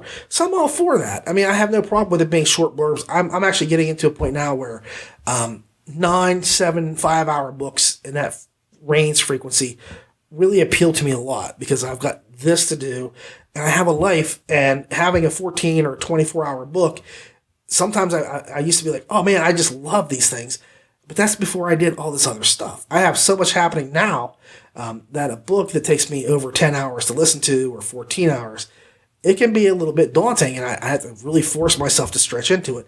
But a quick read like this, it's perfect. It's right there for me. And that's not saying I'm not going to do books that are longer in length. I'm happy to listen to them. But you got to realize a 19-hour book can take me at least 2 days to listen to if I have nothing else happening other than work. If I'm not working, then I don't have time to do it because my wife is home and she expects me to pay attention to her and my children. And the dog has to go for walks. So I can listen to that, on the walks. But my dog really prefers country music. So I kind of have to focus on things. So shorter story lengths actually work well for me. And like I say, I think the story works really well in that format. I think it works out pretty well. And it kind of reminds me of Cherry Blossom Girls by Harmon Cooper. I mean, it's the same kind of thing. The MC loves his ladies, they love him, and the sex is hot and steamy, and so on and so forth. So, it's very much in that quality of writing and so on. But this is its own little story, and like I said, it's Guardians of the Galaxy in space making porno. So Peter and Gamora make a porno would be the best analogy. The SBT Burlesque girls clean house in sexy maid uniforms, while JTJ plays another suave mother. Shut your mouth, what? Honestly, JTJ, Justin Thomas James, can I just say, Justin Thomas James is so smooth. He is frictionless. Frictionless. This man is suave as all get out. He actually, whenever I think of Justin Thomas James, I always go back to that guy. It's like, I am the most interesting man in the world. The most interesting man in the world. That's Justin Thomas James. He plays off that smooth, well-dressed, intelligent, controlled man. So if I think of Justin Thomas James, I think of beer commercials. Yeah, that's it. I think of beer commercials. But anyway, I think I actually have a picture of Justin Thomas James when he was trying out for that role. And he actually came to a realization that he was too good for the part. Do you have that, Ramon? Can you put that up? I mean, tell me he doesn't fit right in. I mean, if he couldn't have played that part any better, I don't know who could have. but he had things. He had commitments. He couldn't do it. So for me, Justin Thomas James is the most interesting man in the world. He is the suavest, smoothest cat that there is around. And he knows how to tell sexy tales. Like I said, talking about Cherry Blossom Girls. It's a crossover. See how I bridged that right there? Cherry Blossom Girls, he plays, a non-breaker kind of guy. He's more normal. But it's still interesting and it works. It just works because he makes it work. And the ladies make it work. And I'm not trying to take anything away from them, but, James pretty much is the storyteller here. And I have to say, there's a point where I say I would rather have my adult books, like, and I don't mean like Playboy or Penthouse or anything like that. I would rather have my adult books read to me by a woman than a man.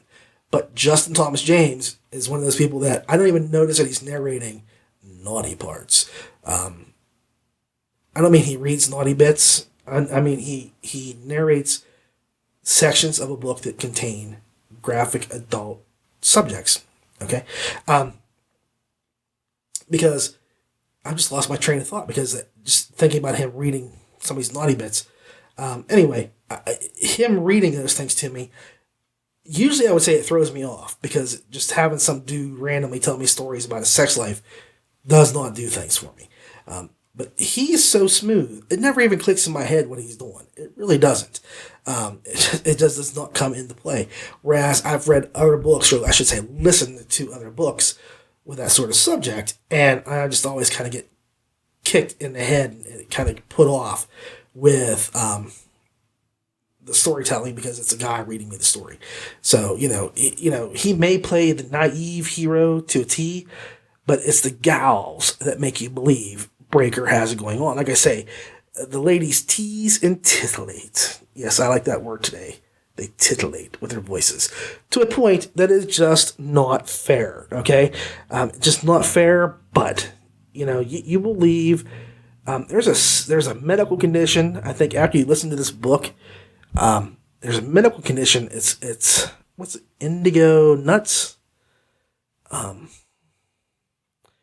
Violet grapes? No. Blue? I can't remember. It's something to do. But all I know is they hurt after you don't. And then, so they do that to you. They give you that condition because they're just that good. I'm not trying to be gross. I'm just telling you the way it is. They're supposed to be making you go, oh my God, this is so hot. And they do it. They do it. So anyway, the final score is 8.1 stars. The series maintains an even kill as it goes along, and it's just getting, if it's not maintaining the course, I would say it's actually improved a little bit since the last book. So, keep it up and go out and get the book. It's an enjoyable series. Okay, folks, you know what time it is? That's right. It's time for another Smooth Spotlight! Whoop, whoop, whoop! Yeah, sorry. Had to just mix that up a little bit. This sound-based spotlight is The Heroic Villain by Charles Dean, narrated by Jeff Lays, Annie Hellahot, Justin Thomas Games People Play, and Aphrodisiac Renee, with a book length of 14 hours and 48 minutes. From how loud that is and how much it sounds like a saw, whatever we're about to face is huge. It's rude to call a lady big. The voice hissed. A clicking sound filled the room and bounced around the chamber this time, making it impossible for Lucas to discern its origin. Where in the hell are you? Even if we are big, no one wants you to point out what we already know. The grating speech was punctuated by a loud, clicking laugh. The cords! Lucas realized that the giant, arm-thick, silk-like strands hanging throughout the room were resonating as the creature spoke, making it seem as if her voice was coming from all directions at once and leaving the three of them turning about endlessly as they tried to find her. Lucas wasn't sure how conductive the chords might be, but he wanted to test a small theory. So I'm sorry, I really kind of had to naughty up the narrators just a little bit, since this book technically lacks on the naughty bits a little bit, but it lays it on just a little bit there, like mayonnaise on bread.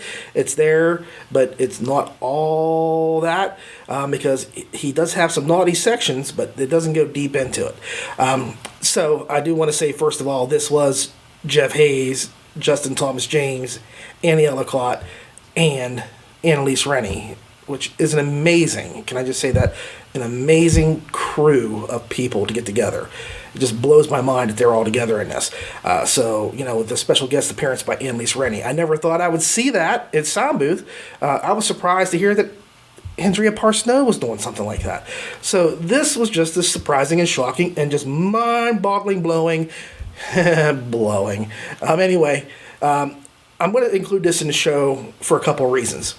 First, it's because we do have a naughty MC who is the villain of the story rather than the hero. So kind of turns things around and flips things over and smacks it around a little bit, just like a naughty person should. Secondly, because Charles Dean does like to create harems and then make you want action to take place, even if you never get to see the action. Third, he does certain things that this book is such a departure from what he usually writes, because usually there's like in this book, there's barely any beer at all.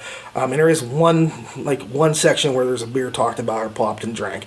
But there's not a lot of beer, and there's nary a strip of bacon to be seen. I mean, I have my binocs out looking around and could not see it. There's a pair of boobies in there over the bacon, which I understand that. I would take that over bacon any day. But, it depends on whose they were. Like Arnold Schwarzenegger today, no. Although those are probably standard.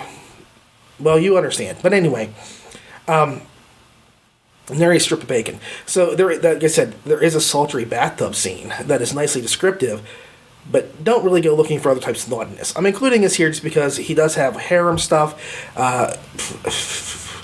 As he goes through the book, there are women that kind of vie for his affection, and the one is kind of close to him and things like that. So it's not straight up harem and there's not a lot of sex, but because it's a villain in the hero section, I feel I can include that here.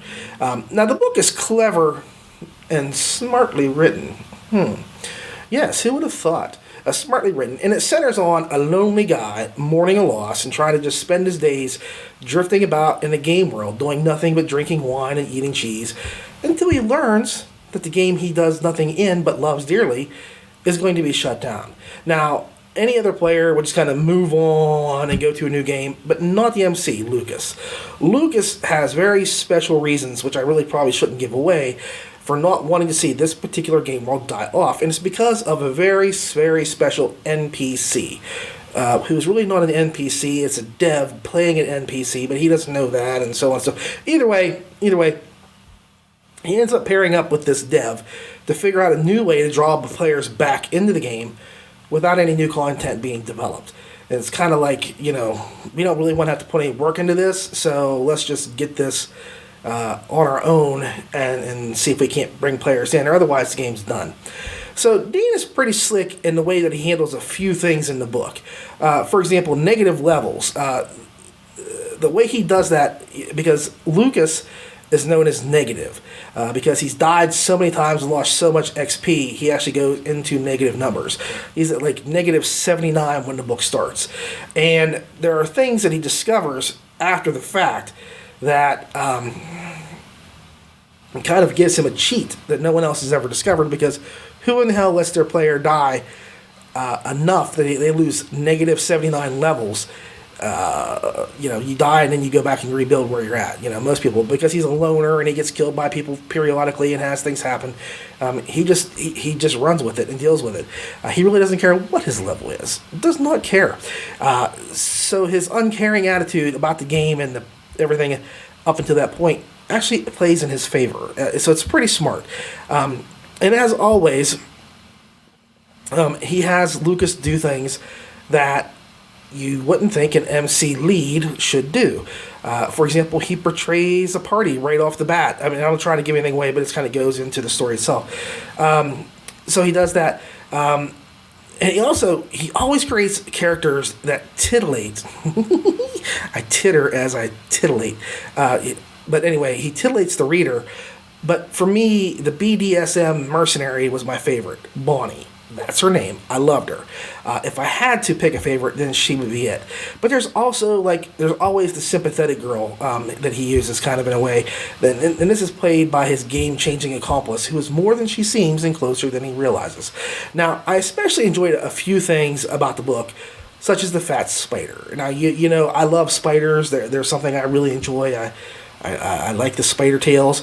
And there's also a flying gorilla, but the spider Sabah made me laugh consistently. There's a body-conscious spider who's worried about being fat-shamed, and she shames herself because of her size. So body-shamed spider is not something you see every day. So like I say, the story is whip-smart, and it's crafted meticulously and leaves you wanting more. Now, I'm going to go into the SBT crew. They add in a ton of SFX, sound effects, for you lay people. Lay people. You probably want to lay people. I'm sorry, this is that naughty episode. I'm down to the end and I'm kind of getting crazy. So anyway, the lay people out there. SFX is sound effects. Or is it special effects? Damn it, now I don't know. For now it's going to be sound effects, okay? Oddly, there was one bit of the book with the sound that bothered me a little bit. And it was the drumming during the battle scenes. And I've praised this before, where they have music come up during the battles and it kind of adds drama and things like that and tension. Here, it was a little distracting. I don't know if it was the drumming as opposed to what there was before, but it really kind of threw me off a little bit. Like it caused a hitch in my giddy up, if you know what I mean. Now, again, it's nothing that's overwhelming, but every time it happened, it just kind of like, I was like, oh, here comes that music again. And I don't ever do that with SBT. So it was kind of weird. But I think it's fine. I think everybody that I know that has talked about it since I've listened to the book has told me it didn't bother them at all. But for me, it did kind of throw me off. I liked more of the other kind of instrumental stuff that was done in the other books, like, you know, with the Dragon book with Justin Thomas James and things like that. I think it worked much better there than it did here. It just, for some reason, to me, it was out of place. But it wasn't a game changer. It did throw me off when I started up, but otherwise, just amazing. The book is just amazing. There are so many different sound effects, like when they're in a bar, or a tavern, rather, and they're talking and things, and there's background stuff. All of that, the sound effects of doors, and it flows so well. So I have to say, in addition to all that, kudos for including the ever amazing Annalise Rennie in the book. That was just like the chocolate sauce on my whipped cream banana split. I can never get enough of Rennie, and to hear her paired up with SBT was a really special moment for me. Hayes is just fun, and he takes like a rather morose Lucas and turns him into a conniving villain role pretty believably. Now JTJ, Justin Thomas James, yeah. The smoothest cat around, if I haven't said that already, which you know I have. He just has fun with his role as the betrayed gamer. And Annalise fits right in with the SBT team. I mean, like I said, this is a team up I could see happening again in the future for reasons. Personally, I think they get better every time they do a new book. So, like I say, the book is really good. It's smart. It's got amazing characters. Now, one thing I do want to say about this, I had finished the book, and I had been talking because Charles Dean sang a birthday song on my birthday for me. And he asked me what I thought of the book, and we were discussing things. And I didn't give anything away. I didn't say, like, here's my score or anything like that, but he just asked if I'd read it and what I thought about it. And I said, well, you know, you left things open. And he's like, no. I concluded that book decisively. At the end of book 1, it was concluded because I said, well, you know, I knew immediately there was going to be a book 2 and book 3 probably. And he said, nope. It was conclusively, this was it. It was closed out. And I thought about it, and I thought, well, you know, I know maybe in his mind, but if you get to the end of the book and you read it, tell me what you think about how conclusively closed that book is. I think it's got a lot of opening left there, a lot of play and wiggle room and things like that, because just for an example, okay, one of my favorite bits about the book is how Lucas sort of stumbles into this quest to become a vampire. Like, he accidentally does one thing, and then he does a second thing. It's like 2 out of 5 things in order to do this vampire line. And that was never completed. So I said, well, there's an opening right there. Like, I don't see Dean starting this and just throwing it out there and not having it conclude somewhere. It's a good lead. It's a good opening for book 2, or even maybe end up in book 3. And like I say, at the end of book 1, there's a lot of talk about things happening elsewhere and doing other things with the survivors. Because I don't want to tell you if anybody lives or dies, but they go a certain route. And there's no doubt in my mind that this was going to be a series as opposed to a single story. So I will agree to disagree with you, Charles. I think it's pretty obvious. And that's why I didn't say anything then. I told you I'm not erudite. I'm not really smart. And I try not to dispute things with smarter people than I. But it was pretty obvious to me that this was going to be a series, which is good. I like the book. I like the whole story, the premise. I think it's really smart, and I think it works well.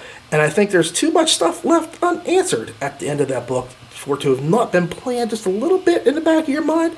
Maybe you're denying it for yourself, but it really is there to say, hey, this is going to be an epic series. Epic. And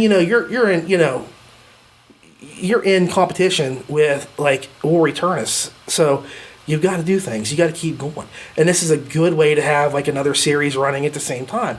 And it also gives you an impetus to say, okay, I can conclude War Eternus and be okay and go on to this other thing. And you've got games you can play and books you can bounce back and forth.